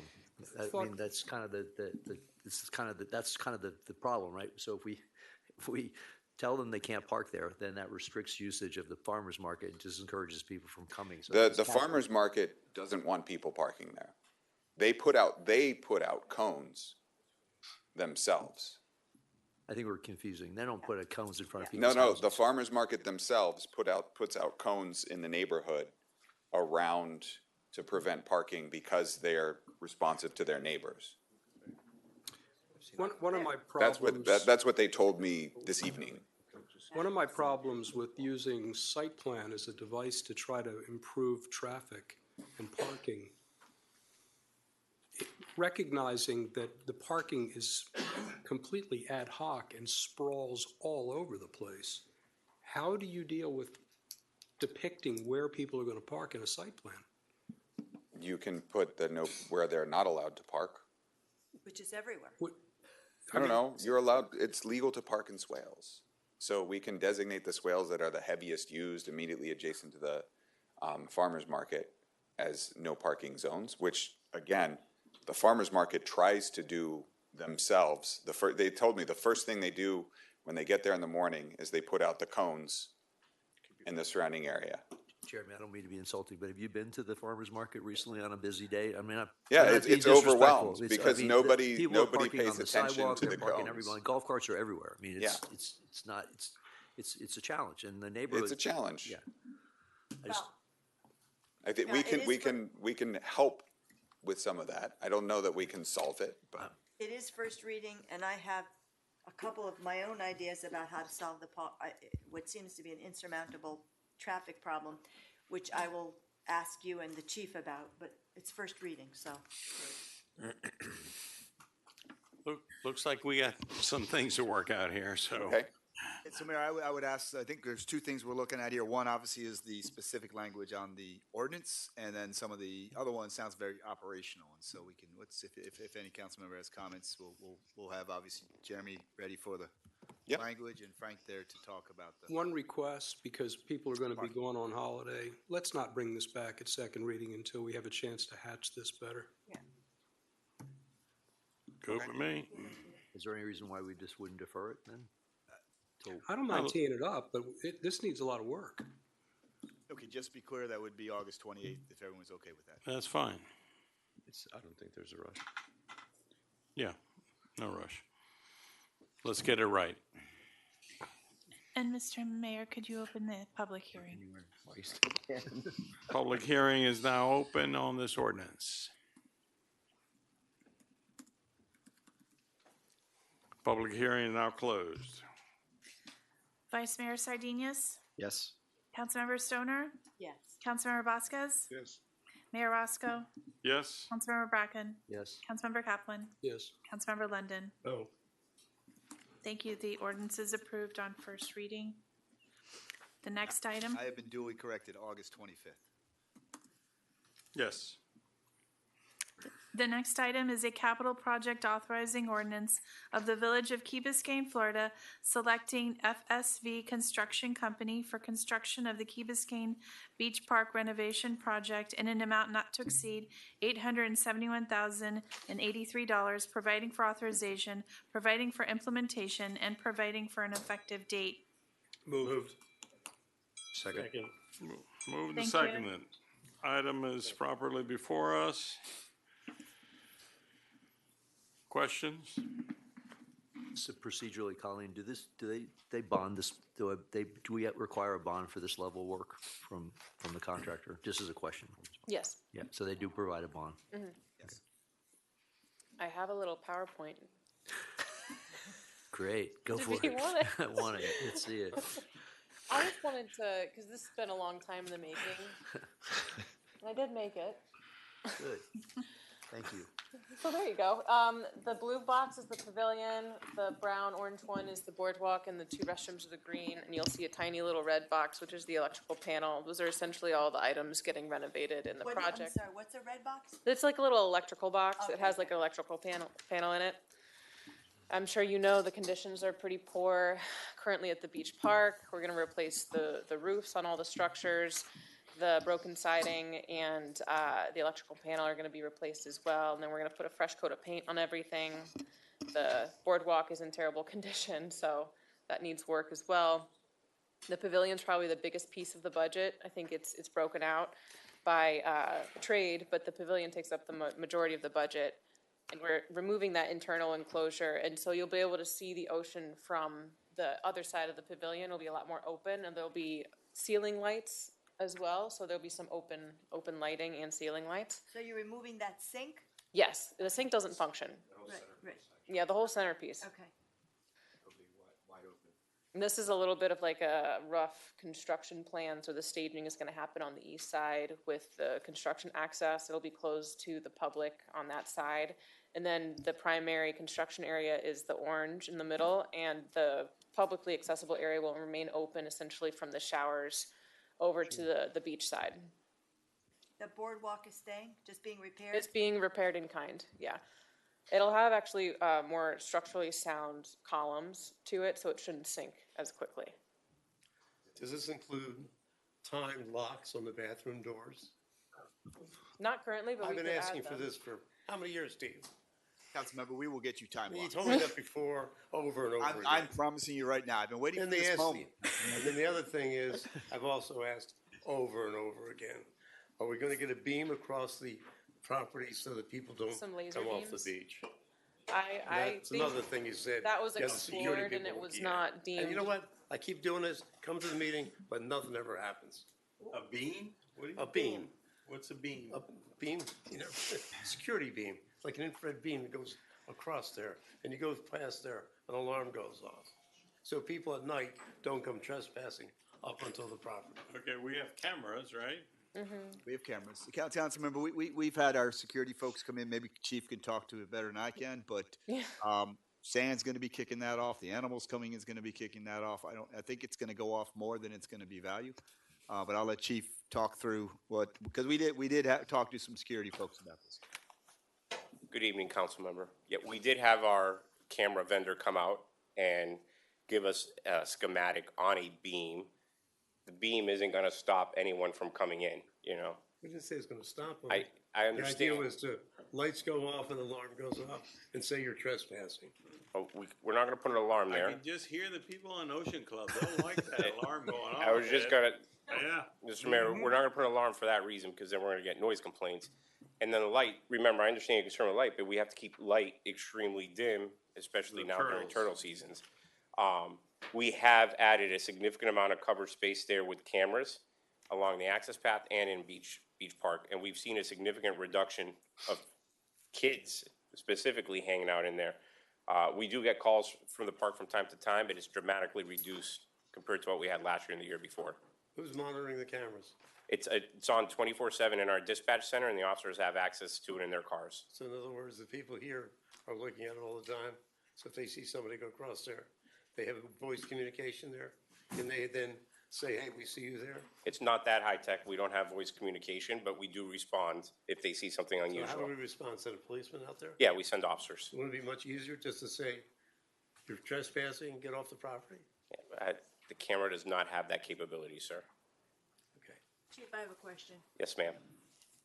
It seems to me, and I know this has come up before, I don't know why we haven't been able to do it. It seems to me that we would have much less trouble if we had automatic locks on and gates on the public access that were automatically locked at whatever time the beaches are supposed to be closed. I don't know if it's sunset or 10 o'clock, and whatever it is, You voted at because 10 o'clock. I live there and I see who's going back and forth at all hours of the night. The difficulty with that, as you're aware, living there, is people can come from Crandon Park, inside of Bill Baggs. So even if we close the gates, they still have access in They over the do, walls. but people are coming and using those access. It's a lot harder if you have to enter in Crandon and schlep all the way Yeah, down. I agree. But if you can park there, walk in, bring your whole party and your bonfires and the whole nine. The access gate at the beach park does turn off at a certain time. Right, but right next door you have Okay. the other access that's, and Understood. What, so Nancy, you're talking about the fact they go on the north side of the beach club, come around in front of the Yeah. beach club, go into the beach club and steal the furniture, and then go around and go to the park. and they go to Beach Park, they trespass in a lot of places, but they do have access to the beach park. And it occurs to me that if all of them had an automatic lock, that would stop the late night, early morning hour activity. That's dangerous. It really is dangerous. I understand. Is it not possible? We have easements. Which one are you asking for the beach? The Sands access path, I think. No, the beach park is ours, but I don't know what authority we have. I know the beaches close at a certain hour. We are required to provide access to the beach during its hours of operation. So we have the ability to put up a lock there if we want, if that's something the council would We like. have more than one. How many accesses do we have? I think 4 or 3, and a new one's going in. We have 4, 2 by Oceana, 1 on the north side, the one in Sands. So we currently have 4. We are able to put, we've talked to Corps of Engineers, we are allowed to put locked doors as long as they're opened when the sun goes up and closes when the beach closes. Well, I think we should really think about doing that. I know it's been brought up before. I don't know why we haven't done it, but I think that would go a long way to protecting the beach park from people going in there having parties. We're able to do that on the north, Oceana. We'd have to put up. Oceana, we couldn't do Yeah, it. we couldn't do it. We You'd do have it to at put up a Sands and gate. we could There's do no it. gates there. Chief, you said that the reduction in hooliganism, so to speak, for lack of a better term, has dramatically decreased. at Is least for- dramatically means numbers wise. How could For our call volume, it's gone down. I mean, we had a call, if I recall, it was 2 weeks ago of a bonfire where we went out and we told them to extinguish it, and they were trespass warned. There was 5 individuals. But we were getting these Fridays and Saturdays 2 to 3 times. We're not seeing that. So But they have that's to be just- there for a while before they start the bonfire. So obviously, no one's monitoring the cameras. You're not there yet, Ed. The cameras No, on the cover beach. Beach Park and the access path. They don't cover the entire beach. We're not allowed to put cameras on the beach. But I know in the beach club, they have people entering the access and coming around and barbecuing as, Yeah, those were members. We went to that call. I know, but it's, I get it. maybe that call was members, but there are people who aren't members, because I've seen it and I've called in and, at any rate, I really think I don't really see what the big deal is. If we put up gates at least those 2 access points that, I don't even care if they close at 10 o'clock, but No, they I- should close at some hour. I apologize for neglecting to tell you, but yes, we talked to the Corps of Engineers a couple months ago. They agreed that we can do it as long as we kept it open during the hours of operation, which is daylight. And if that's the will of the council, we can put in gate at Sands and the gate up north at Commodore Club South. I thought we said that the situation was we were keeping the beach park open until 10 o'clock. I thought that was the new rule. Beach Park stays open, but that gate automatically locks. When Todd has it set that it locks. But it's locked all the time.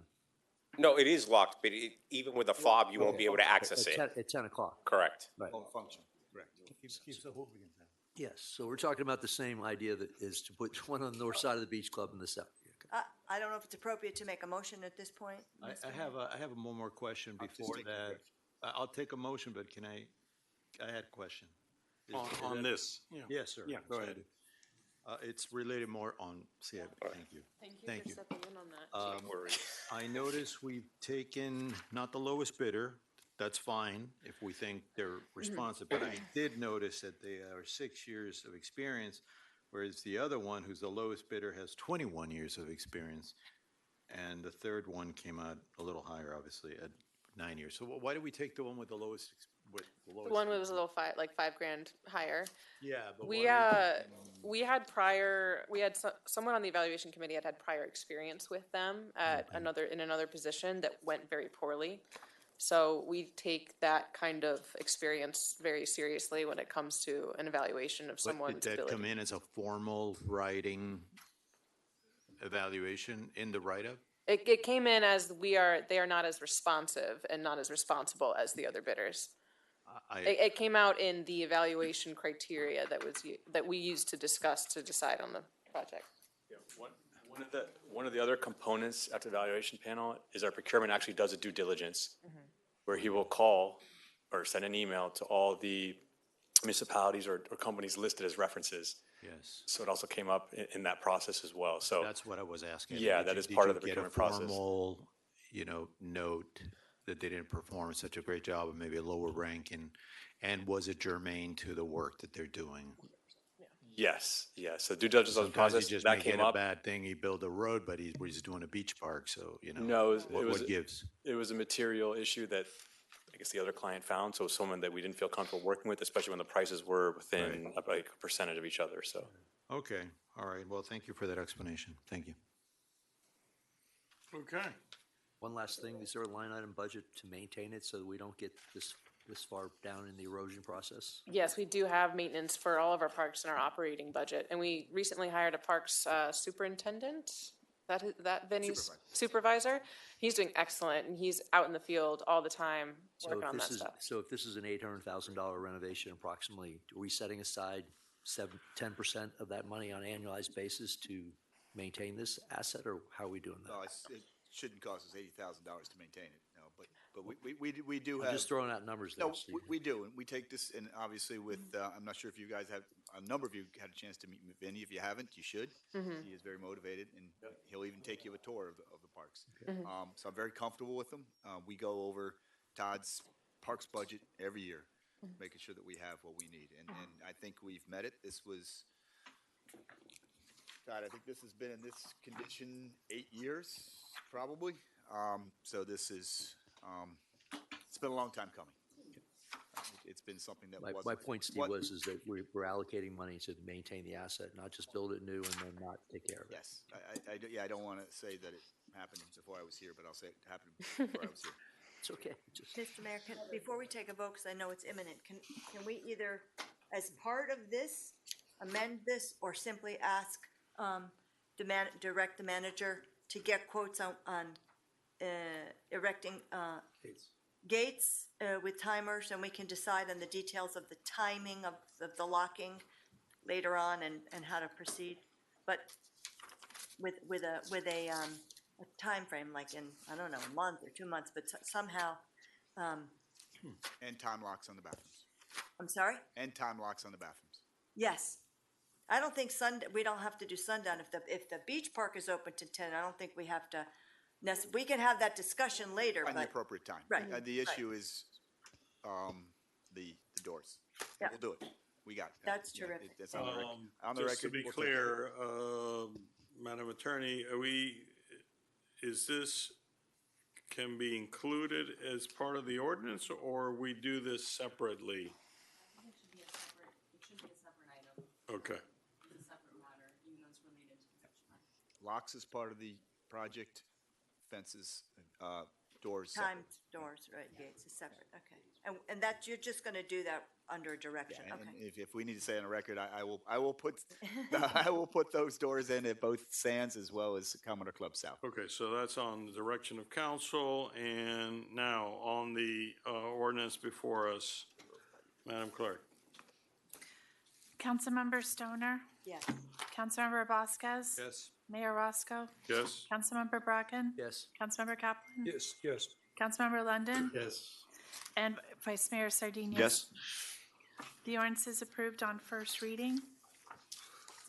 The next item is a resolution of the Village Council of the Village of Key Biscayne, Florida, approving an amendment to subaward agreement number R0925 and 2 subaward agreement number R1184 with the Miami-Dade Sheriff's Office relating to Operation Stone Garden, providing for authorization and providing for an effective date. Move. Second. Thank Moved you. and seconded. Chief Souza.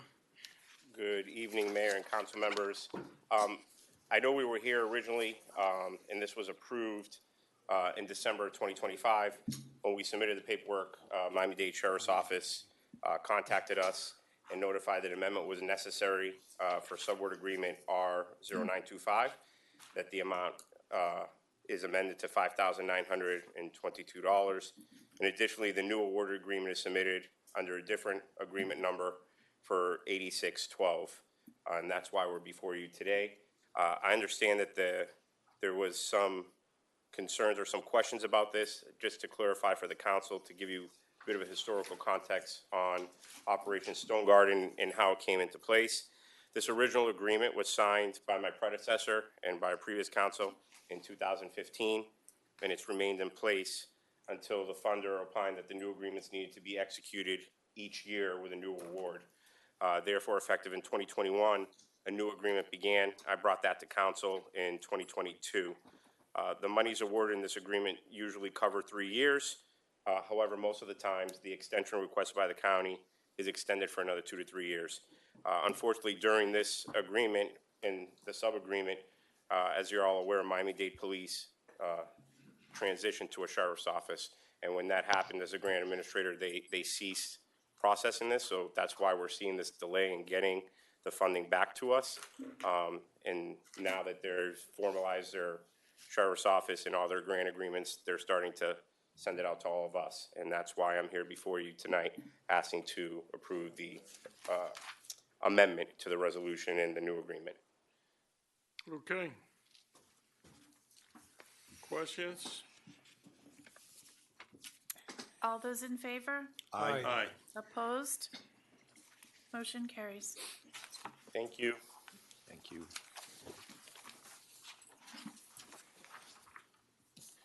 Mr. Mayor, do you want to go to the village manager's report, or? Anything in here that we need to hear right away? Mr. Mayor, I think two that are important, but I think we may have covered it through conversation last week, but obviously open on the table is a conversation of the full Resilient Infrastructure Program as well as Zone 1. If the council is comfortable with that, we can move on.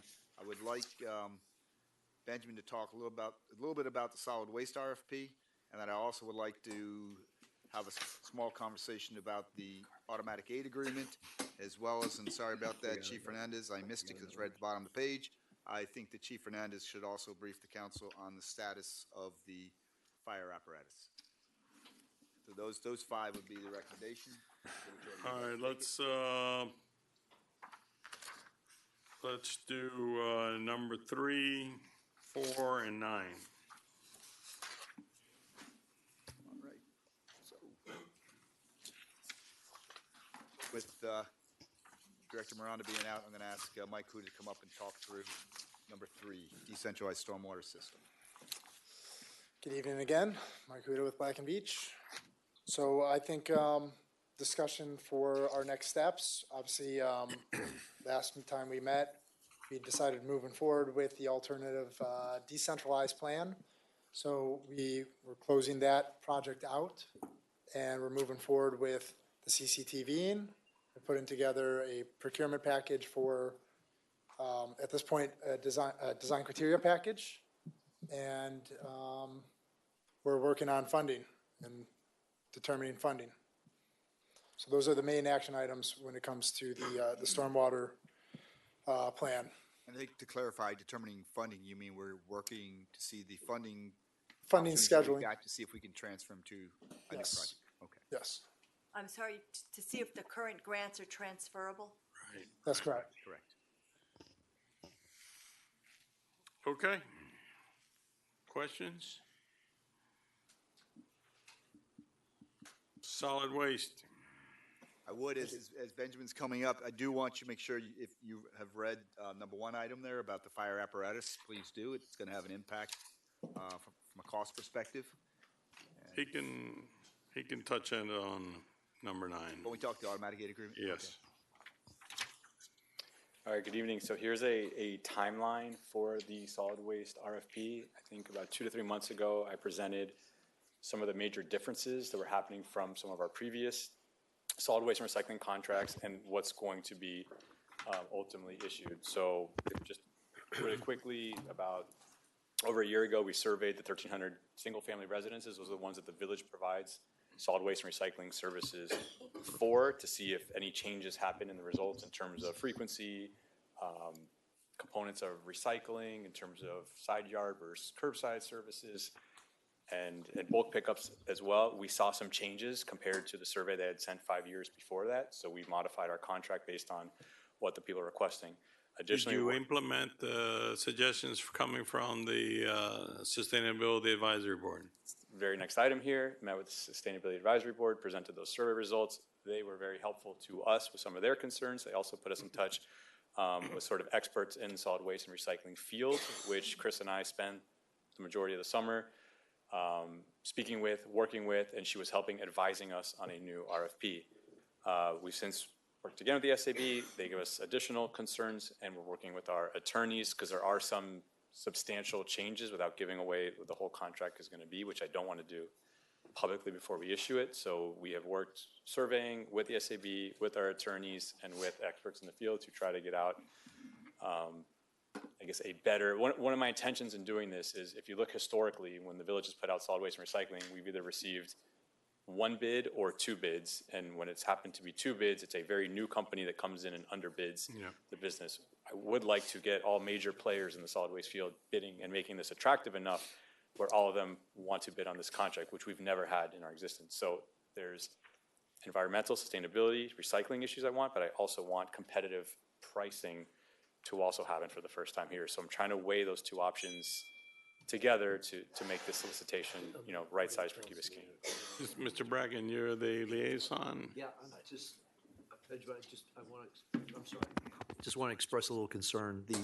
I don't feel like the sustainability group feels like they have been getting a lot of interaction with your team. So I think there's a bit of a disjunct there. Actually just received an email today that we got from the head of the sustainability committee. I apologize, was not here due to a family reason on the last meeting. Actually, the last meeting didn't even happen because the person that's in charge, the engineer that's supposed to be there, didn't actually show up and even open up the room. So there's some real communication challenges there. I'm not sure whose purview this should be operated under, but they don't feel like they're really getting to participate particularly well. Right? To speak to Chad about getting some way that they could review the contract with on your behalf, I don't think that really got put together well. So there's still some questions. And then I also have some questions about the concept of using some type of franchise methodology. So is that something that you're continuing to think about, is using a franchise model for the whole entire island? Or is that not something we should be discussing openly now or not? I would rather we discuss that in private. I will talk about the communication. Okay. I did come and present to the Sustainability Advisory Board. We also worked with the advisor that they put us in touch with. So if it's the communication issue, I'm happy to come again and work, whether I speak with you directly or their liaison as well. I think if you reached out to Derek, that would be appreciated. Okay. Thank you. Councilmember, two things. So yes, we did tell Derek that we would do that, and he will do that. Also, we're going to change the liaison to that board. Okay. You're the staff liaison? Yes. Okay, thank I've you. had similar notifications at 3 o'clock in the afternoon of a 6 o'clock meeting. Okay, thank you. We recognize the issue, and we're addressing that. There's one more item I wanted to add with involvement with the board, because I am sensitive to their concerns. I did, when I was there, one of the seats on the selection panel, I did offer them if they would recommend one of their members to actually sit on the evaluation committee as well. So I thought that they would have a piece in actually selecting the vendor and reading the proposals. They chose not to sit? Well, we're not at that point yet, Okay. but the invitation is obviously still open. They just have to nominate somebody, and we're happy to have them sit on the selection panel with us. Great. I think, Benjamin, if you reached out to him, I think it'd be a good idea. Thanks, Okay. man. Appreciate it. Okay. Thanks, Joe. You got it. Chief Fernandez, you're up.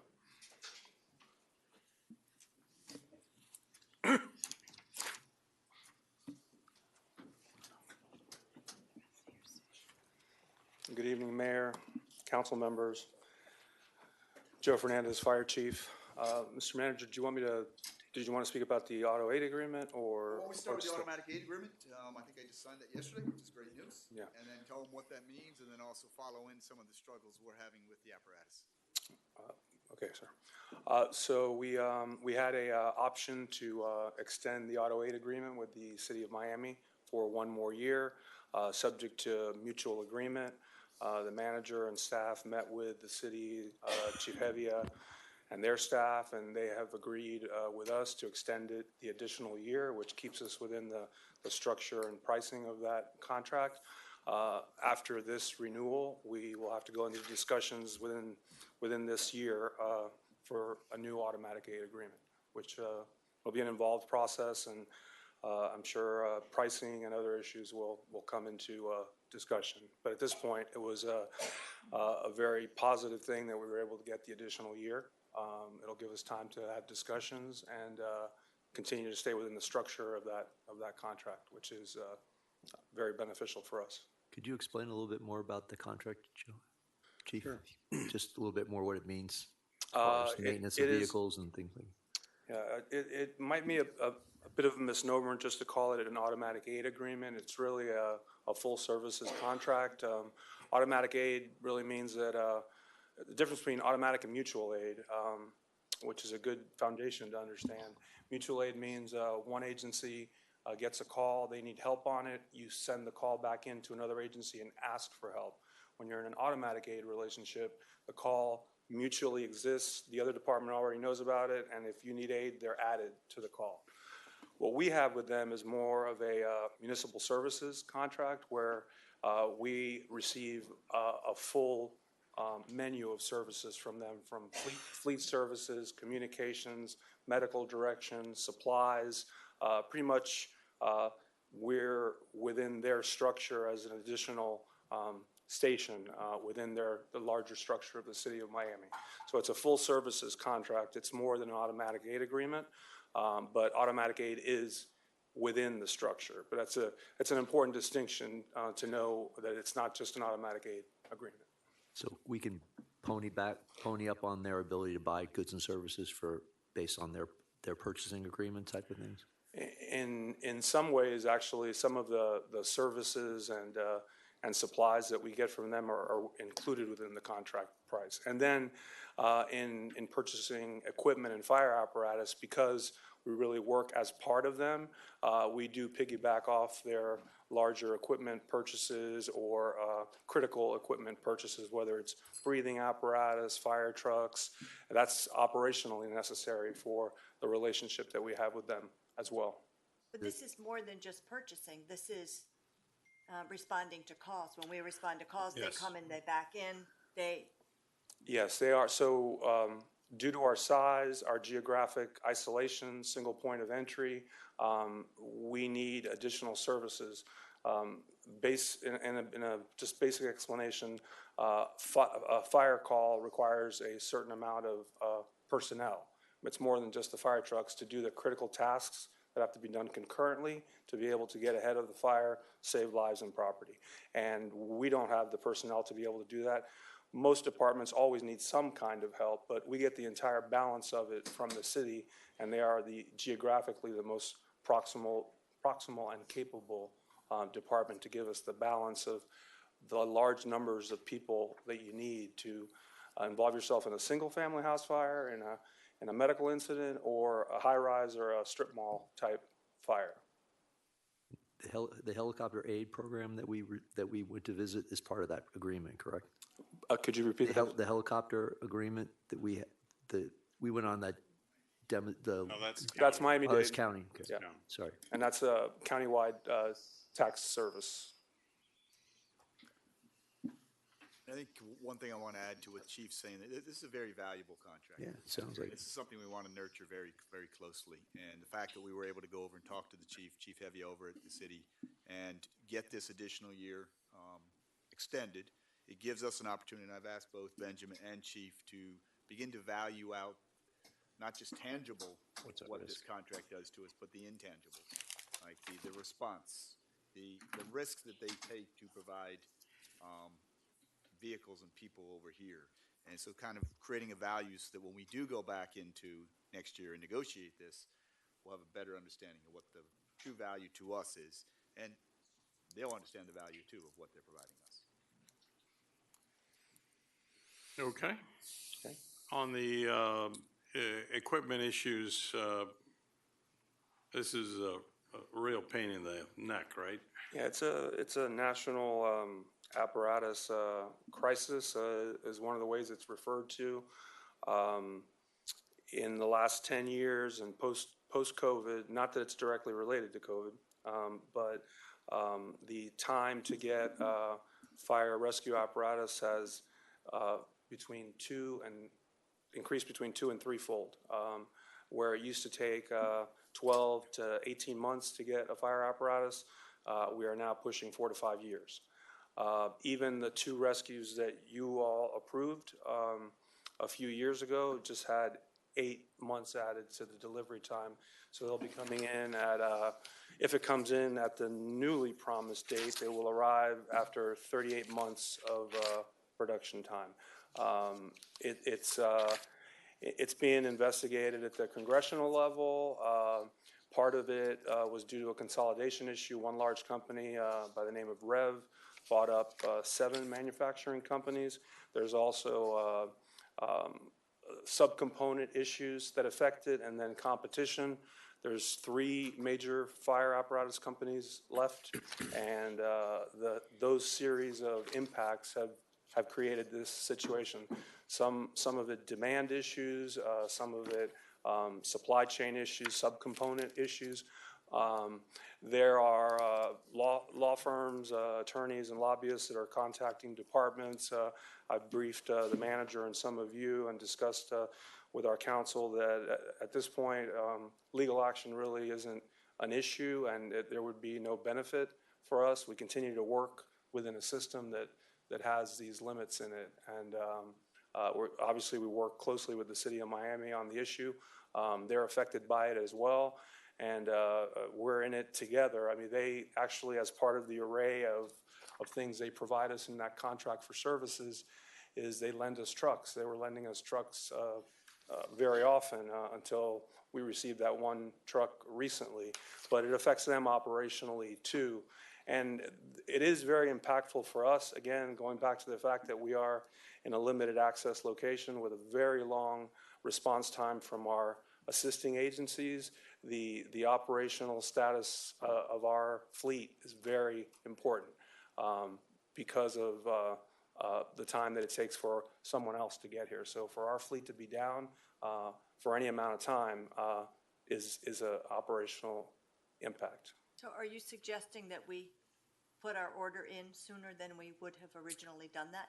That is what pretty much everyone in the industry is having to do. So currently, the next truck that will be up is one of the fire suppression trucks, the big one that has the ladder on it, the Quint. And those have a frontline industry life of 12 years. Currently, it's 4 years away from that replacement, and the time is running at about 5 years to replace them. So we pretty much need to start the order now. If you don't start the order, then you're not in the production process. They don't assign a chassis, and not sure where the congressional hearings are going. They haven't found anything that they can prove yet as far as, they're discussing collusion and all kinds of antitrust issues. But the issue at the level of providing the service, the issue is real, and it is a critical issue. Does anyone look at sourcing outside into Canada or into Europe for vehicles? I mean, I understand there's compatibility issues probably with equipment, but. Yeah, the manufacturers we're talking about pretty much are the ones that provide to all of North America and Canada. The apparatus in the European platform are pretty much, they don't do what we do. So that's really, and then you have trying to transport things from there and things like that. So that doesn't exist as an option for us. Curious, in a year's time, how often the truck actually does something? In a year's time, How many fires does it actually go to in a typical year?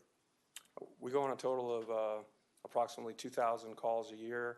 1,000 are medically related. I'm not talking medical. I'm talking about the Quint.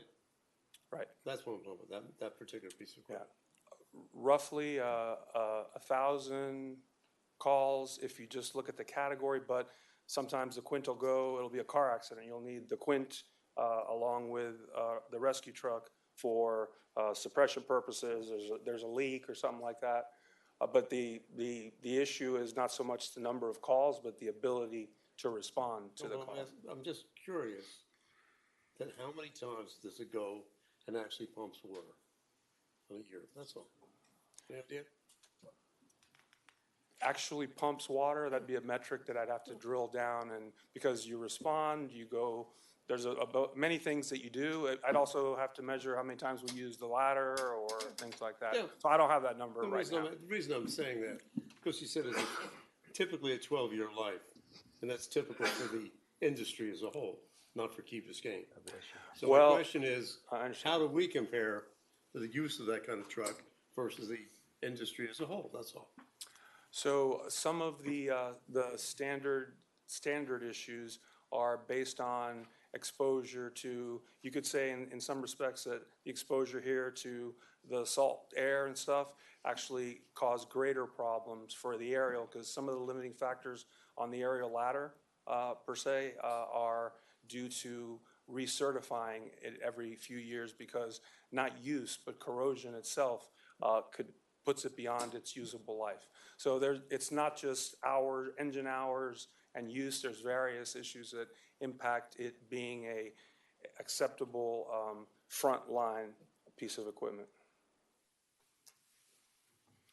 Okay, thank you very much. Thank you. Let's do Mr. Vasquez. Yeah, thank you, Mayor. Status update on implementation of the Key Biscayne Vision Plan and Implementation Matrix adopted by Village Council Resolution, on May 9th, 2023. And the second one, too. Yeah, that's fine. Well, just, you want to read it? Number 2, discussion regarding alignment between the administration's direction and the council's policy direction. If you all recall, at least 5 of us here were at quite momentous occasion back in May 2023 when we approved this plan here, right? And I forwarded it to everybody to review. This plan was a highly debated plan. It was just to remind everybody, it was prepared by previous members of the village council, residents of this community. It was debated by the community. I remember when the room was, I remember May 23 when we voted for this, the room was more full than I've seen it before. It made the GIT thing look like a funeral because it was packed. And everybody had their respective positions, but at the end of the day, we adopted this with the full community on board about bringing this vision plan. And this vision plan, to me, is not just a series of infrastructure components that we need to do. And I know the administration has moved forward with quite a bit of these projects. My question is a question of, do we have a compass in this community? Are we really moving forward with the vision that this community wants to have and wants to see? Elements such as, I had it right here, give me a second. Looking at resiliency, not just from the standpoint of just, engineering our souls away, but looking at how we create a vision, a unified vision for this community. Looking at ways to maintain and include a streetscape plans to coordinate above and below ground-away resiliency efforts. I haven't seen that. I also have not seen, one thing that I don't see is that every time that we discuss a capital project, I don't see an implementation or a way that we're moving forward with this plan. I don't know. I think it's grown stale, to be honest with you. Maybe the administration has done, I know you've been doing work here, but in my opinion, it's been done tacitly. It's not been done with a real sense of deliverance and really wanting to do this program. I don't sense that. I know that we do a lot of these projects, but I think we've lost the compass, or we don't know where Councilmember Stoner a minute ago talked about, do we know where the money's going? I know because the manager does brief us, but at the end of the day, I don't know where our compass is. I don't expect to fix it tonight, but I would ask that we have a workshop to discuss this vision plan in greater detail, so we get back, put the compass back, and we move forward where the community wants us to move forward. Otherwise, we will stray again, and we'll start, getting our hair on fire in big projects, big capital projects, not thinking about how to keep the character of our community. And this is what this is all about. The philosophy behind this plan is to maintain the character and the heritage and the beauty of our community. I mean, we can design great systems. That's great. I have, infrastructure's great, but it has to accommodate to what we want Key Biscayne to be. It has to be Key Biscayne nice. Let me ask you a question, if I Sure. may. 'Cause I'm only 2 years on here. Yeah. Have you heard of this before, by the way? I want to I don't ask think you you have. about this vision plan. How does this work with the strategy session that the council does every year to, I don't know if it's strategy session, but we all sit together and prioritize projects, right? Because it seems to me that this is aspirational, general, and that it's up to the council to direct the manager what we want him to do. Okay, what I would say, aspirational, if you're looking at it, it depends. Are you asking structurally if it's aspirational, or are you asking from a civic duty to the community and from a philosophical standpoint? Structurally. Okay. Structurally, we've been conducting projects, we've been doing projects, but we have not been to the degree that the manager has advised us. I don't think we have been every project that we approve, we say, this is part of the vision plan. This is what this is what we said on the vision plan that we were going to do. There's a big project here, by the way, which I don't think we discussed, which is the entrance into Key Biscayne. We're talking now about potentially building a viaduct with a throughput into our community. There's been a lot of discussions about traffic, and this beautiful plan has a wonderful entrance to the community. I never heard about that. I haven't heard about it since we approved it. It's right here.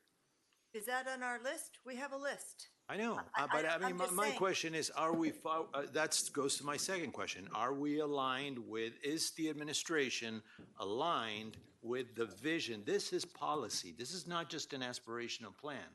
This is a policy. We are to move in this direction for the community. This is what the community wants. I'm not arguing with you. I'm just saying my understanding this is policy. Now it's up to us, because we're going to go down our list of all the things we've prioritized. Right. We're about to do that again in the next either month or couple of months. And that will indicate, that would be the time to look at this. Absolutely. No, Right. I don't expect us to have a workshop at this precise moment. I just think that it's important this thing has grown stale as far as I'm concerned, as far as the community is concerned. I don't think we discuss this vision plan. I don't think we bring it out to light. I think there's just a lot of people wondering, what are we doing? And that's what really concerns me, because the residents are, in my opinion, what I read and what I listen to is that we lost our way somewhere. We did. I mean, technically, when we moved forward with a massive project, and the community, you see how they reacted. And I think if we would have followed the vision plan to the philosophy that it dictates us to have, and to what it expects us to be as a community in the future, I think we just may be a little off. And I'd like to have a discussion about that. I think it behooves all of us to really have a discussion about it and to align with our community.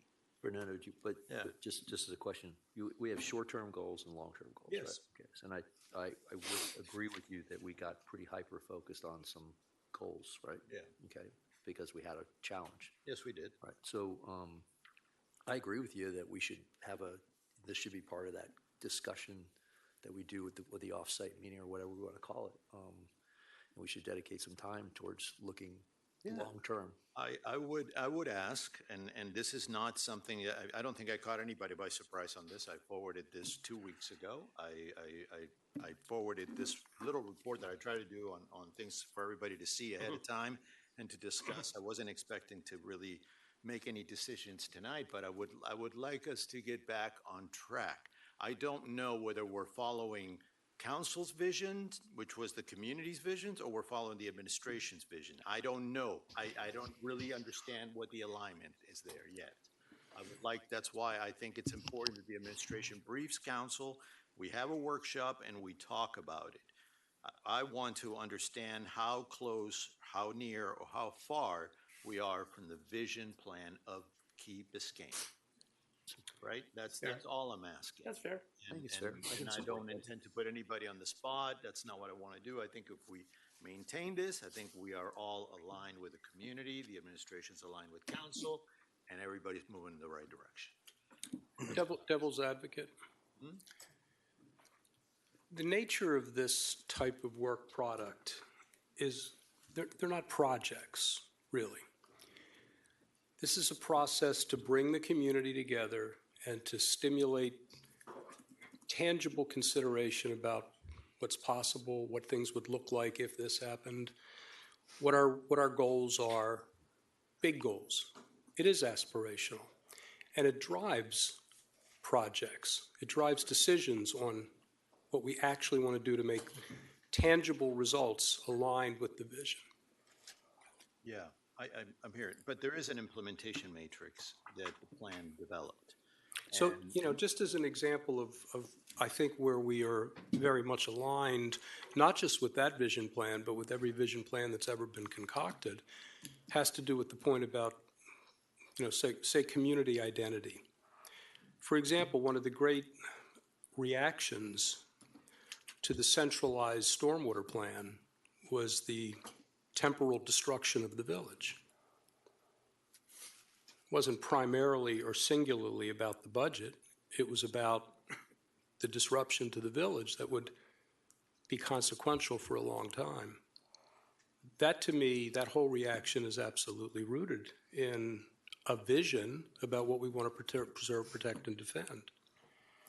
So I'd like to talk about this at our strategic workshop. We always do. Yeah, I would ask that we make it the main, one of the main components of the agenda in our discussion and how aligned we are to this plan. And I want to bring the administration and everybody in the same course of action and advise the community. We should be having workshops of this. We should be calling out the members of the community, telling them or reporting to the community how close, how far we are from the vision that they wanted us to adopt and make policy out of that. Okay, but So to that's use a specific example of what's not a project, part of the vision plan anticipated what a redesign of Crandon Boulevard's commercial sector could look like. That's all vision. That's not a project. Absolutely, absolutely. That, and I'm not questioning that. I guess what I'm trying to bring up is, I guess I'll ask the question, are we aligned with this plan? Can everybody here, everybody say at this precise moment that you feel comfortable that we are aligned with the vision of this community, with the work that we're doing? My personal answer is, with some exceptions that have arisen in some ordinances where I've been opposed to the manner in which they've come forward and the purpose for which they were offered, my personal answer is yes, resoundingly yes. I don't personally have any problem with council reviewing this, amending it, seeing if we veered off and maybe we want to get back on track, or we want to go in a little different direction. I don't have any problem with that at all. Yeah. My only question was what that has to do with the manager at this point. That was just my question, because it seems to me that this was for us to steer. This was a vision, and then we need to figure out what we want to do and what the action items were on it, and then tell the manager what to do. That's my only understanding. I see it differently, because I see that it was an adopted vision, and I know the manager and his administration participated in these meetings. So, and it had a matrix, an implementation matrix, and although we have done some projects and they move forward with them, the cost that's been allocated, or the budgets that have been allocated, I don't know if they're balanced with that vision. I also don't know if technically we are really following the philosophy of this vision. And if we're reporting that back to council, it's been 3 years. I haven't heard a beep about this. I haven't heard a beep about it. And so I think that it's important. I think it's time that we get back and see where we're at. So I think that I ran on a vision, and that vision I've pursued very hard over the last 3.5 years, and I will pursue it until the very last day that I'm up here. And I think it's a vision that's shared on this dais. Okay? We want to do something about Rickenbacker Causeway. We want to do something about flooding. We want to do something about sports fields, and go on down the line. I've been working on that for the last 3.5 years, and I've been telling the administration this is the direction that we all agreed to, and every project that we follow has that direction in mind. And the administration responds to what we want to do and how we want it to get it done. A lot of times we agree. Sometimes we don't agree, okay? And we pull back. I can't think of a better example than GIT, okay? We went from centralized to decentralized. Why? Because some things bothered us, and we came to grips with them, and we moved forward. So this is what we do as a group up here, and I think that I don't have any problem with discussing the vision plan further, and making it part of our strategic plan. But I think that we have been following a vision that we all shared and we all ran on. Absolutely, Mayor, and I'm not suggesting that anyone here has not really thought of the best interests of this community whatsoever moving forward with the right projects. All I'm asking is that I think we need to just understand where we're at with it. That's all. I mean, how close we are. I just need to get want a some progress report? operational mechanics on how we're moving forward with this thing. You want a progress report? Well, yes, of course. I want to gain the confidence of the community that we're moving in the right direction. And I don't I'll think remind everybody you knows. that politics is the art of the possible, okay? Yeah, okay. And that's Just what we make it do up possible. here all the time. We try to move this way or that way, depending on where we feel that our electorate is. And it's not that simple, okay? We just can't tell businesses, go ahead and put that second floor so that you can walk across each of our commercial areas, so. Or an example, since probably 1991, a Bayfront Park has been a priority. Yeah. It's hard to do, but we keep trying. I do have one specific question, and I hope that next time when we talk about it, I really want to talk about that entrance. I don't know what happened with the entrance, the traffic circle, remember that? And the entrance coming around, we have not discussed that, it's not been funded. I would like to have a discussion about that on the status of it. Okay. It's in the plan. Yeah. Please read about it. But anyway, I'll leave it at that. I don't want to hand wave. I'm gonna keep pushing on this one. So I want to see it. I want to see it implemented. That's your Please. job. Yeah. Thank you, sir. Okay. Yes, do you want me to read that? Okay. Councilmember London's first item. Update the 2015 EAC master plan to reflect the GIT changes. A, add to GIT's work order, or if not legally possible, B, advertise for a new vendor. And that is basically, we have the ACOM master plan. We're now going to the GIT. And that's basically, they had the EAC, which a lot of it was very similar to what we're doing. They probably have different injection wells. But I understand that is necessary to go forward. So all I'm saying is, direct the management to go forward with it, either have GIT do it, or if it's not legally possible, that change their scope of work, then go ahead and advertise for a new vendor. Something simple, should be not very expensive, but it has to be done. Didn't that already happen? No, GIT submitted a response to an RFQ? this is for the master plan, this is something different. This is the EAC. Yeah. We talked about this at the last, was this the master plan that recommended against injection wells? No. On the contrary.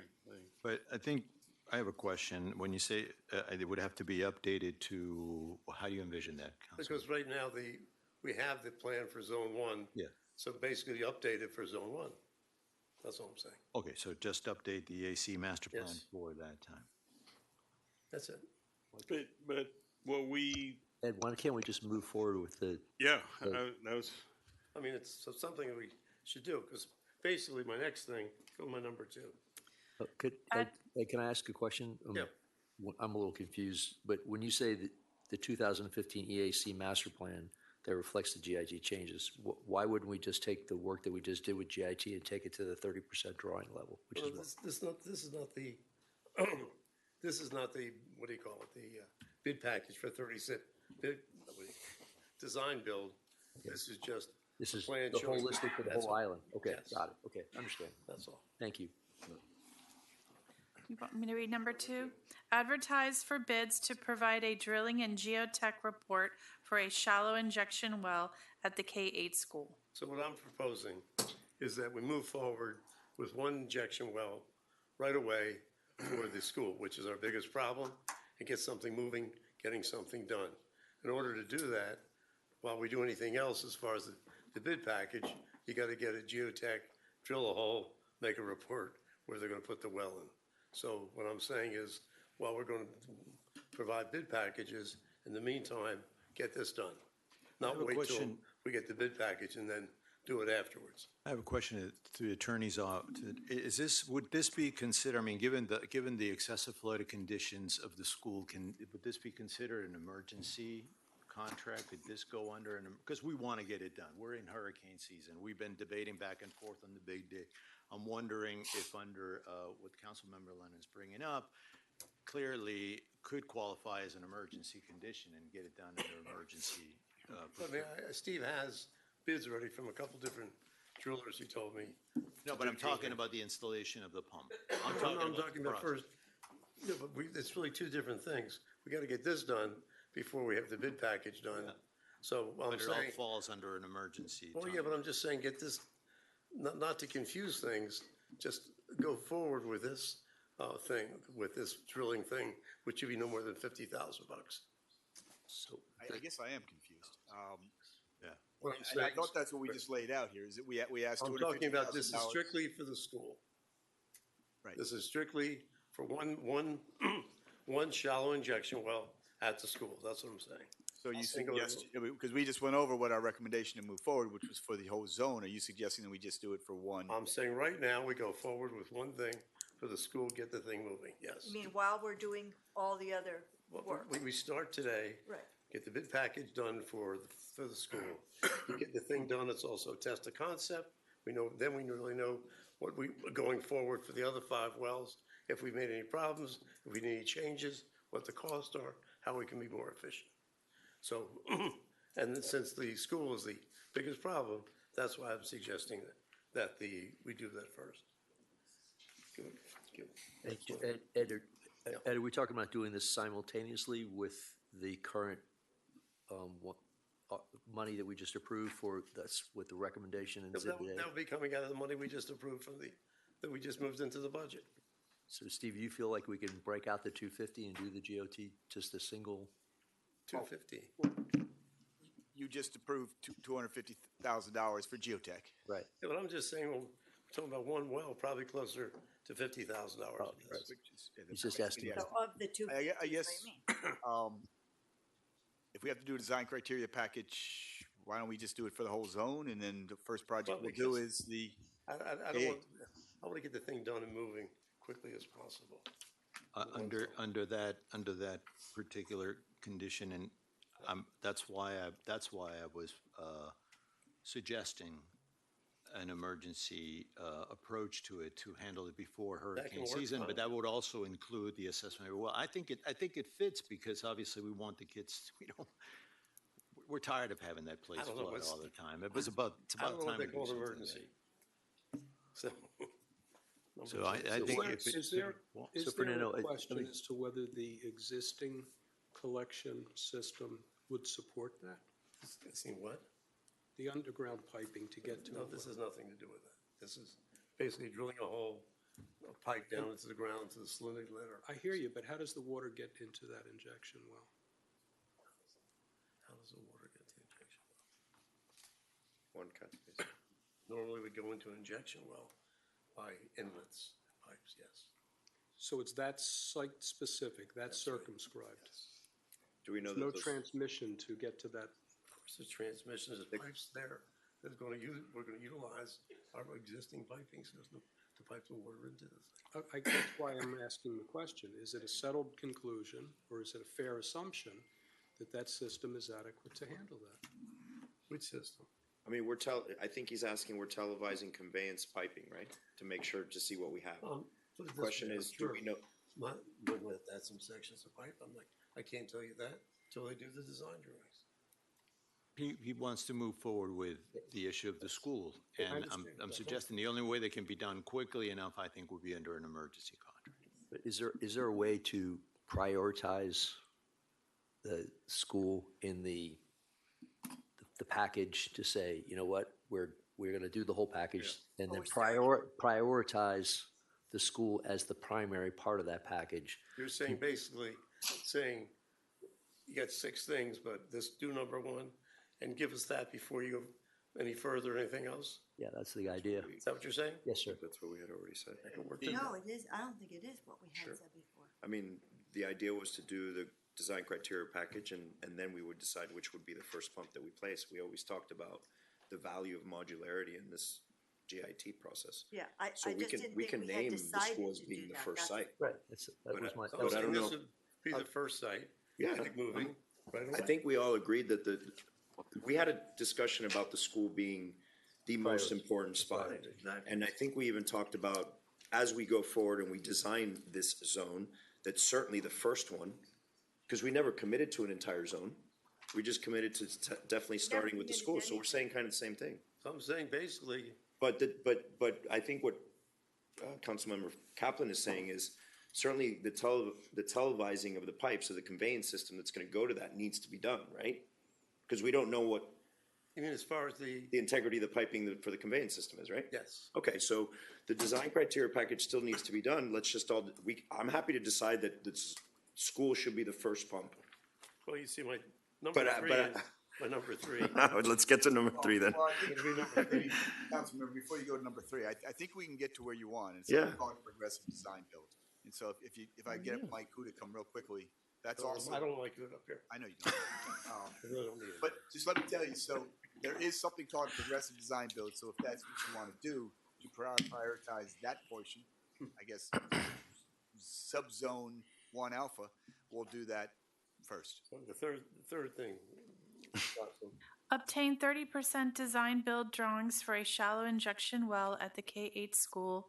Add to GIT's work order, or if not legally possible, advertise for a new vendor. So again, to get the thing done as quickly as possible. Prioritize the school. Yeah, for the school.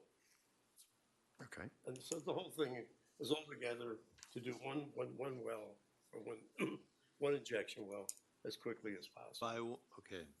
so- That's why I'm saying, I mean, there's. And then there's get a the thing out track the bid as quickly as possible. to get there, and I think that the standard progressive design build process is going to take longer than what you actually want to have. I'm telling you, it'll be likely longer. So which way should But we maybe- go? I am only saying that if it's a condition that warrants it because of the flood extent in that area, I think it could be procured as an emergency package.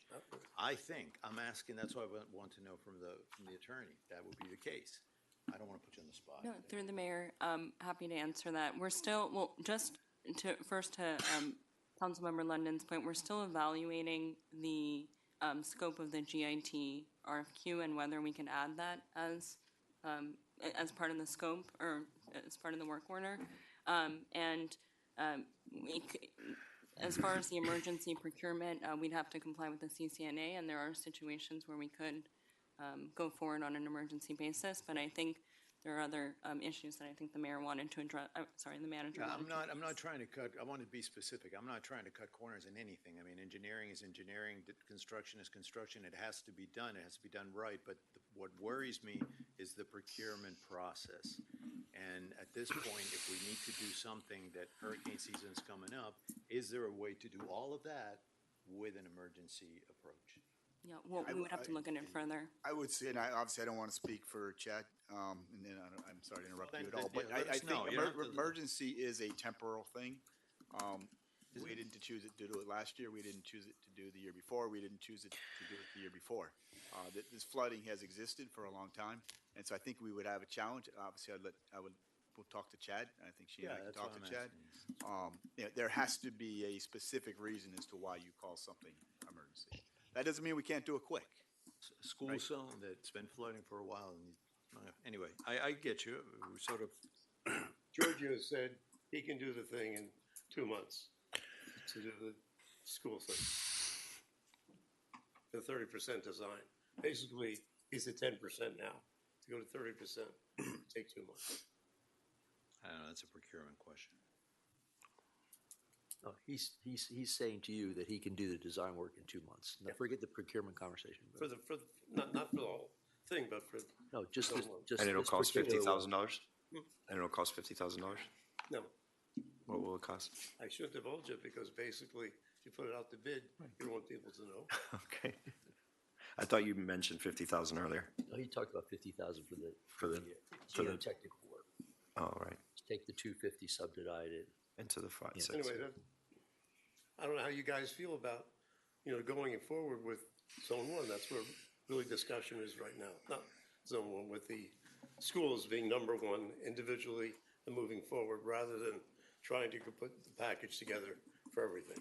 I think that was a tentative assumption at the last meeting. What? I think you did something like that. Yeah. But how's everybody feeling? I feel good about it. I think we need to move. Vance? I thought that that was one of the reasons we wanted to go with this, It is. Modularity? Yeah, sure. because we could go It's forward. one of the values. Yep. It's one of the value criteria that made it valuable. So are we Or something to directing the manager consider. to Go ahead and do this for zone one, that's what we're really coming to. My that question, why keep zone one my only for question is, school? does it fit within the procurement framework of having a consultant hired to do a conceptual and then moving into a DCP? That's a legal question. I'm all for moving forward. I'm all for getting it done. I'm even suggesting an emergency They can contract. do that, great. I just want to know that we're doing the right thing from a procurement. Yeah, we standpoint. need to make sure that we're doing it correctly. That's, I think Keep that it legally possible. Well, yes. So I don't know if we're pushing the envelope or not. what are we trying to get a motion for him? Well, there's not a motion, it's a discussion. Okay, I mean, discussion, if we all agree, then the manager will do it. I'm good. I think we should move forward to try to prioritize the school. I think Anybody that not was want to do it, let's put it that way. No, that's not, you want to do it quickly now. That's why I'm proposing an emergency contract. He wants emergency. You're receiving this on the fly, is this? I am, Mr. Mayor, and I'm not really quite getting a coherent answer. I'm hearing some people say, let's make the area around K-8 a priority. I'm hearing other people say, let's only do the area around K-8, so I'm not really clear what, and I'm not sure everyone on the dais understands what the clear I approach think is. both of those are true, what you just said. I don't know that we've had enough time to really think about how we can do this, but I Everybody think wants we to get it done I think we faster. absolutely agree that the school is the priority and we want to get it done quickly. Yeah. I think How to do that, Yeah, exactly. I don't know. I mean, There this is- we just got this today, so. Yeah. we haven't had a chance to have an chance to really Would it be acceptable to instruct the manager to see if we can do the phase design as fast as possible and prioritize phase one? Phase the school as the priority? I mean, is that a reasonable question, and find out how fast we can do that? No, we need some research on this. Okay. I think Manager- that's the takeaway from this conversation. There was an I appropriation. just want to know if that meets Ed's needs. I'm sorry. No, no, step you're on good. it. There was an appropriation for some funds that were focused on actually the school. We do have $2 million could that support was this? approved in FY26 federal budget for $2 million for K-8 schools. Could that support this? Yes, it could, not the design, but To speed to construction. action? But wait a second, That's not the for design, but the construction. what? Not the design, but for construction. For construction dollars. Yeah, there's the money. So is there a deadline? Well, I'm to saying spend that could expedite things. 1929, 2029. Yes, there is. We don't know what it is. The grant window hasn't opened yet. We are, the folks from the offshore barrier reef jumped on us real quick. That came from NOAA. This will be coming from the EPA. They haven't reached out to us yet, but they will probably before August. That's normally their timeline.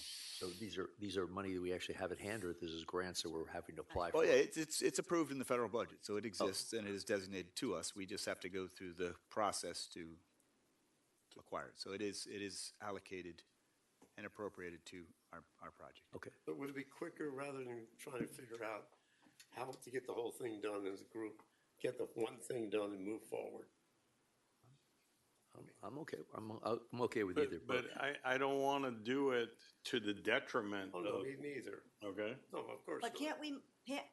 can't we be proceeding on the school injection well while we are continuing The rest. the rest of it? I don't think we have to do one So- and finish one and wait till it's done to do the next one. No. But you don't want to do something twice if you don't have to, right? So Each one's independent. what I'm hearing is that there's definitely merit in learning from building this thing out. We are going into hurricane season, or we're already into it, so we probably want this sooner than later. I really don't know what the associated cost is, and I think it can be done in parallel with the planning for the rest of the zone. It can be. At first, And if we obviously, have money- we're not going to have this done before hurricane season. No, It's look. coming up real soon. I mean, Let's be Ed clear on certainly that. thinks we could probably get it done in like 3 months, probably. Secondly, I do want to make it clear. Hurricane season next year. Yeah, yes. Ed's gonna be Next there year, drilling next year. away. Not this year, next year. I do want to make it clear, though, what GIT presented to us is an integrated system. In order to meet the level of service that we asked for, this is 6 wells operating in unison. That doesn't mean we can't do the construction individually, but not doing the design at the same time could lose the integrity of the project. I talked to him the other day. He's for this 100%. I guess there's a new way of running a city, you know? All right. So what are we doing? Guys, are we going to proceed and move forward with trying to get this expedited? Well, let's say that, let's have the manager look into and see if, you know, there are any red flags or any problems so that we can make a better decision, right? So are we asking him to look into design criteria for all with the ability to proceed on one ASAP? Is that what the direction? Find the manner in which we can start right away and start learning from that process. Because certainly learning from this might tell us if we even go forward with the entire project. I don't know.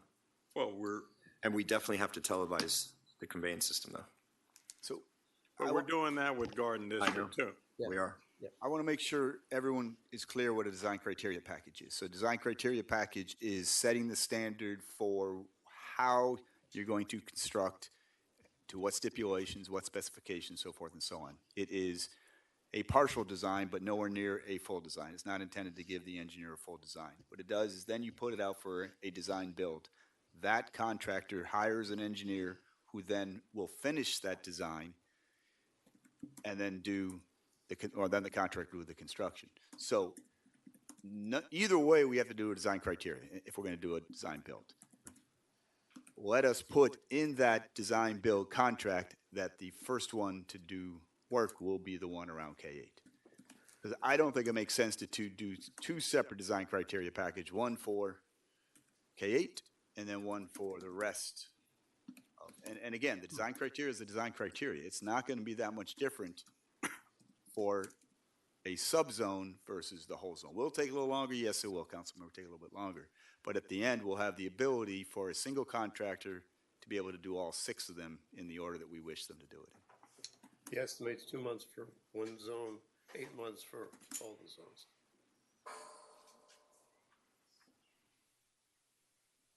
For construction? No, design package. 30%. Okay.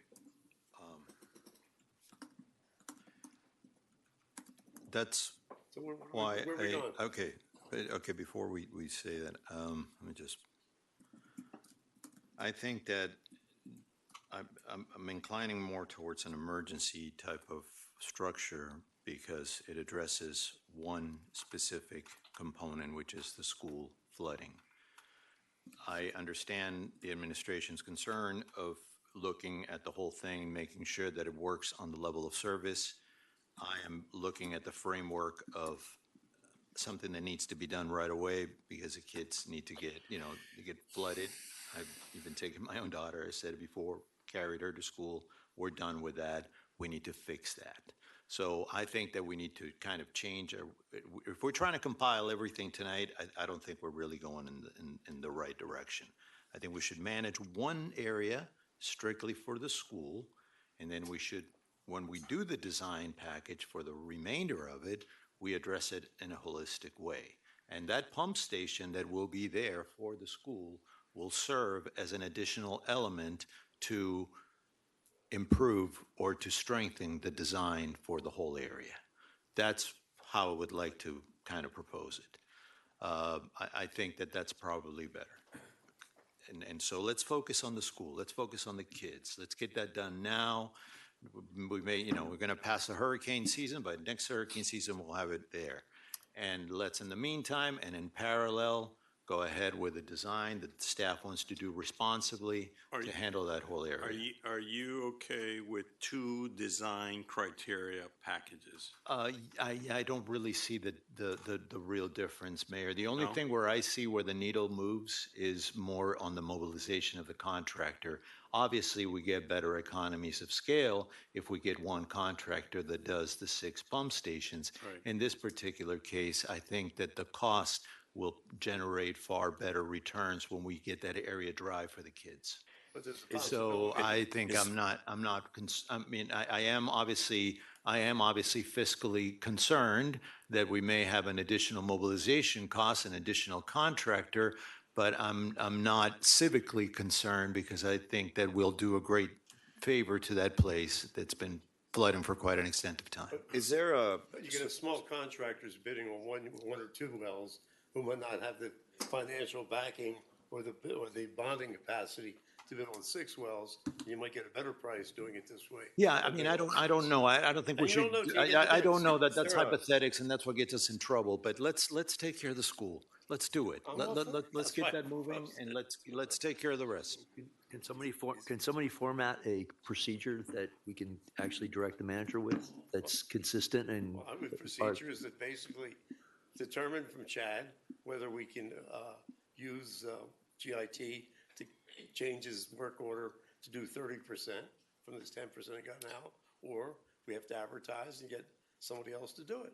Okay, but then how do we utilize do the other. Fernando's thought? You know it's 10%? Yeah, that's what he told me. You know, Mr. Mayor, I'm a little concerned that We're permitting risk? we have someone who's. engineering on the fly. Mr. Mayor, I think I'm a little concerned that we have someone who's not registered as a lobbyist for this village who seems to be lobbying a council member. And I think we might need to have to address that. Well, that's neither here or there right now. We can, we need to get a handle on this conversation here of having procurement do a very difficult thing is we're gonna separate part of an item in order to try to get some advantage to move one faster than the other. We really need to understand what this means, and we're not sure about the emergency provision of it. We're not sure about whether or not GIT could keep going on this. So let's get those answers before we make a huge leap that requires, us to go through this process. I agree with that, but I sense- think the manager's suggestion dovetails with the methodology that gets us to where we want to go. Continue with the design, prioritize the school. When we're ready to dig, we'll dig. I tend to agree that maybe we also have to just identify any risk caused by any change in the path that we're already going towards. So is there a permitting risk? Is there a scope change risk? Is there a monetary risk? I know we have the appropriation. Maybe the direction is identify what that is. Can this even be done? And how, I think what Edward just wants to do is expedite getting a pump in as soon as possible without creating any. And I share that. And I we truly all share do, that yeah. objective. I think we all want that, yeah. Yes. So can we, Let us look in more detail about the progressive design build, and does that mean that we can do a partial DCP to go forward into a partial design criteria package? Let me talk to my folks and who've done it before, and I think, Fernando, you've done this before. Yeah. And maybe we can see whether we can do it that way. yeah, and maybe there's a way to use Fernando's idea to use some emergency process.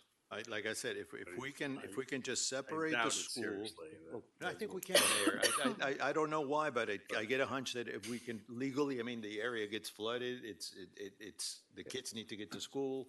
I don't know what I let the attorneys Yeah, figure of that course. out. Let's find But it I out. asked for a legal framework to understand whether we can do that, so we solve that problem for once and for all. Then we take care of the rest that we need to do. Clearly, we're moving in a different direction, but let's be responsible about the kids. Let's take care of that now. That's what I put on So the do we have table. a will council or what? So what are we doing? We're instructing the manager to look into this and get back to us. Okay. Fourth one now. With the intent to fast track the pump around the school. Singular pump around school. Number 4, terminate the village's future relationship with Black and Beach. A, hire an in-house construction engineer for our owner's rep position, and/or B, advertise for new vendors to replace Black and Beach. That's my opinion on how you all feel. I don't share it. Discussion. I don't know. I don't share that opinion. So you feel good about not knowing about the trees a year ago? No, actually, I don't. I think They that knew about it a year ago. I think that my understanding of the trees has been iterative, along with many other people. Ed, it was in the report. You apologized to all the residents, letting them know that you didn't see it, but it was there. The trees were in the report. We've discussed the trees. Yeah. We didn't discuss. I mean, the you end even, result you rightfully magnitude. apologized to everyone because, and you actually did it for all of us because none of us actually knew that number, Ed. You went on record saying that. Why are you saying now that we didn't know about it? We didn't know about it. It was in the report for a year. You read about it a year ago? Yeah. I didn't, that's not what I said. But you're making it sound like Any of us they saw didn't, the report a year ago? maybe not. 90%. Maybe not, but why is that, See why is the 90% onus? report? I never saw So do they 90% need to read report. the report to us? What? Do they need to read it to us? Don't you think a major thing affecting, Do you know how many trees GIT is going to affect? sorry, Do you know how many trees GIT will affect? how many what? Trees. Trees. How many trees will GIT affect? Do you know that number? No. Right. Should we blame them for not telling us already? Sure. Okay, well, what are we talking about, Ed? I think we. So we should fire GIT too. I mean, you're so close to Giorgio, talking to him all the time. Go find out about the trees there. All right. Let's get back to it. Can we talk about the economics of the conversation for a second? Okay, I think there's a conversation about maybe, let's forget whether we use Black and Beach or not, but should we be discussing bringing on some of our own team members instead of using outsourced people? That's what I'm And really I saying. think I think that may be a conversation that we should be considering, and I think maybe that's something the manager should come back to us with, but maybe we Okay. should be looking at the possibility of having our own house people versus having outhouse people, not outhouse, but people off staff, okay? And bringing this inside the village Since, versus. you know, cities that start, this is a common, I want everybody to know, this is a common transition. Sometimes villages that, in the past, we didn't engage in a lot of infrastructure. Now we're engaging in infrastructure. It makes sense to have a city engineer or a village engineer on board. Not to say that we don't have a great public works department, we do, but we do need somebody that's a registered PE that can actually, you know, understand the infrastructure of the city and plan accordingly. Let's There's look nothing into wrong it. with that. Let's Let's yes. look into it. I don't Mr. necessarily Manager, recommend. I think the direction of the board is for you to look into it, come back to us I and think it's a show normal us, transition. show us the pluses and the minuses of doing it that way. We've looked into If I this could, a Mayor, lot. and for some context, we've had 3 project manager engineers who've worked at this village over the last 4 years, probably none of whom you knew, because they didn't meet our qualifications, and they have now since departed because they did not. We're in the process of hiring another. We've been doing it for 4 months and have not been able to find a qualified person. Understood. That's- But I just want to make sure it's in context, but I hear Yeah. your directive, and we'll look into it. It doesn't take away the fact that we are running large programs. So please bear that in mind. The fact, I mean, I don't think one thing eliminates the other. If we are committed by our vision plan and by other elements to run and to have infrastructure develop in the city, I think it's important to think from a programmatic standpoint. And that's why I think that having a program manager is nothing wrong to have that. I think it's important. I think it makes sense. I think it also makes sense to have an engineer on board the city that speaks and plans in the best interest of the vision of the city. Okay. That's my statement. Couple of other things. We need to discuss the strategy session. Everybody, Madam Clerk, was okay except for one of our members? for either June 1st or June 5th or 4th, or what, is that what we're looking at? Yeah, I'm struggling with, I'm out, Oh, I'm sorry, The- I'm sorry, excuse me. Well, I had canvassed the council for June 1st and June 5th. June 5th did not work out for several members. June 1st worked out for more, except Councilmember Kaplan and Councilmember Bracken. So, We really need you there. So cancel all your plans. Just cancel. Sorry. Those plans are paid for already. We can't talk about the vision plan if you're not there. I agree, but can we do it I'm not back until July, so I mean, I'd spoken we with do the it? manager and he expressed to me that you kind of needed the meeting 'cause in June because for the budget. Can we fast track it to the last week of May?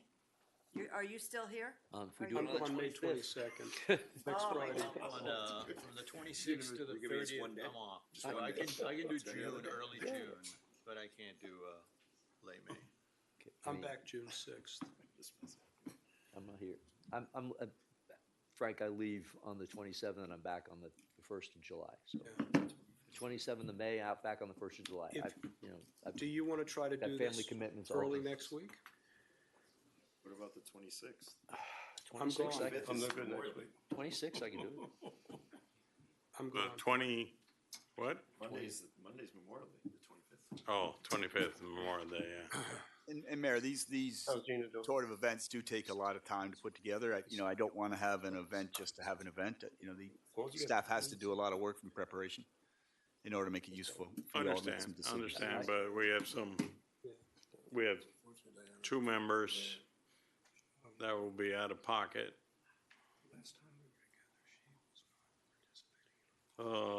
Any suggestions? No, I can't do, I'm flexible in terms of being available. is it 2 days, is it 2 days? Or is it just One day. could we do it on the 25th? It's a I'm Friday. gone. Sorry, Memorial Day. That's right. I'm gone next Friday. We have to wait till June then. The 22nd? Wait, I'm gone on the 22nd. Now, we could do I'm it going July. to- That's I'm going fine. to- We can do this after the initial budget estimate, and then we can adjust it accordingly. Okay, all right. Do you want to set the date what's the now date? for July? 7th? How's Well, the we 7th? could go That's to a July Sunday. 4th. Oh, no, that's, The 7th, how about the 7th? Tuesday, the 7th. What day is the 4th? the 4th is Saturday. Saturday? The 7th is a Tuesday. The 7th, July 7th. I think that's good. It's a Tuesday. And that's all day? Yes.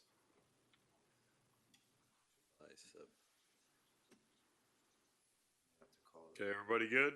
July 7th?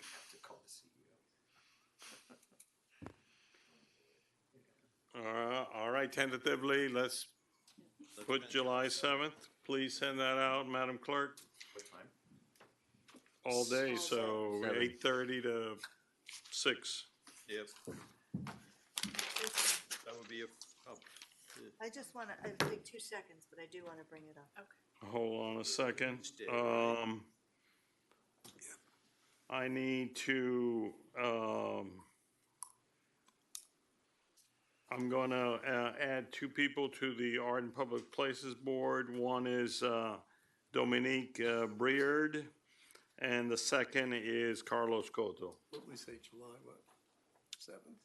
I have consensus of council? I think, can you hold that? There might have been a contrary recommendation. But that's my recommendation. I heard the conversation, but I want to add him instead of one of the other people. I will abstain from this, therefore. Okay. Consensus of council? Sure, yes. Thank you. And Councilmember Stoner had a discussion item, discussion of zoning stormwater. I'm just concerned that we're all on the same page and that we realize that,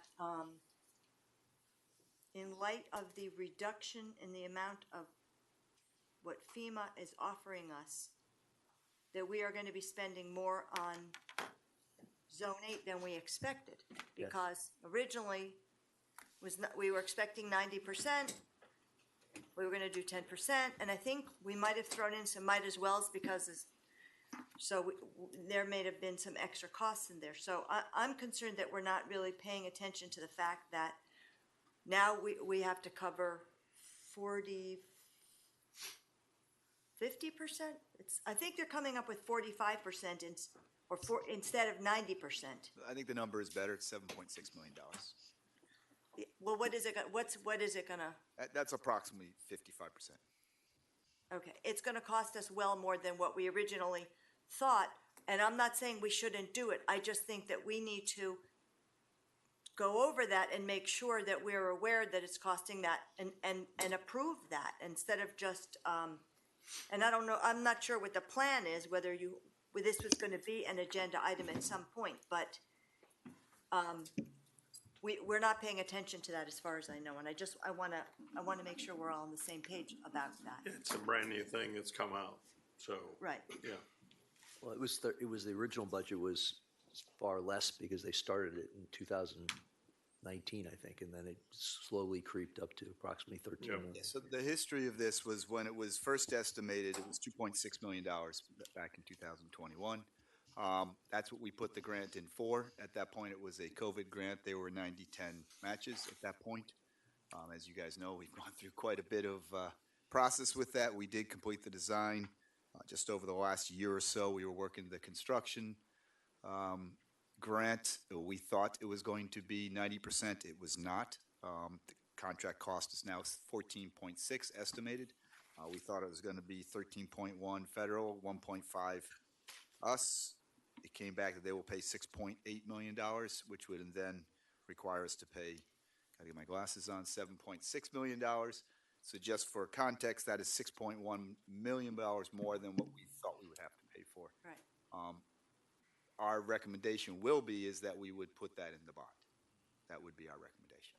To what, put it where? Put it into the general obligation bond. At the same time, we put the money in for the undergrounding projects as well. Can we do a enterprise thing for geo bonds? This storm sewer is an enterprise business, right? Yes. So my point is, do geo bonds, can they apply to an enterprise business? GOB, my understanding, and Benjamin, tell me if I'm wrong, is it stands alone. It is a borrowing entity in and of itself. There's no restriction on the GOB bonds.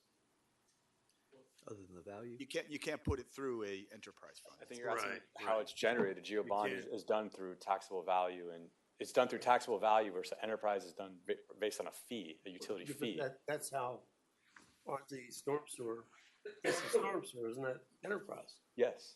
So I'm asking, how can we do the GOP bonds for enterprise? Yeah, so the conversation is why can't, if it's a stormwater piece of hardware, why doesn't it fall under the stormwater fee? Why does it go to the GOP bond? Well, it could. That would just be very expensive. And then, if you recall, we had we have a state revolving fund which we had backed with our stormwater fee, and that was what we had for Zone 1.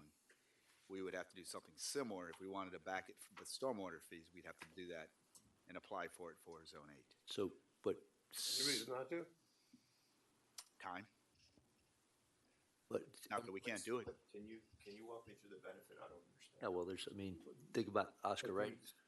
It's a much lower interest rate. It's a 20-year bond, correct? And a much lower interest rate. Also, it's if we're doing the work there in the condominium district, okay, and that if we're doing the same mechanism for fee-based work in the single-family home basis, we should probably be doing the same mechanism for payment of that. Yeah, I understand that. I just wasn't clear on the benefit. I'm just asking if that's reality or possibility. Okay, and my last issue, question on this issue is, I thought that we knew we had 90%. I understand the cost went up. No, I thought we knew we had 90%. This is a federal decision. They've decided that they're not gonna do 90 anymore. So they gave us the grant and then they said we've changed our mind, or they never actually gave us the grant? We were approved for a grant. The way the process works is you first put your design grant in. They have to approve your design, and then once it's done, it's a reimbursable grant, and they reimburse us. And we're in the process of having that done right now. Once that design is done, you then submit that design for a construction grant. And that's gone on for, Colleen, how long? Colleen's not here, but so long she's not here. Right. It's been quite a while, as you know, and, over the last year and a half, it's kind of gone sideways. So during that process, the criteria changed?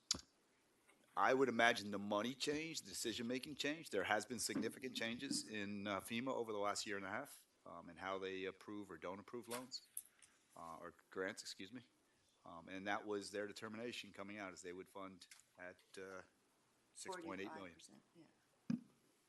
I don't know whether it was an actual percentage. It was they will fund at 6.8 And million. okay. Yeah, we don't know what the decision got them to. It probably was the allocation of money that was still available. Okay. Thank you. Anything else for the good of the order? Move to adjourn. I have a second. All those in favor say aye. Aye. We're adjourned.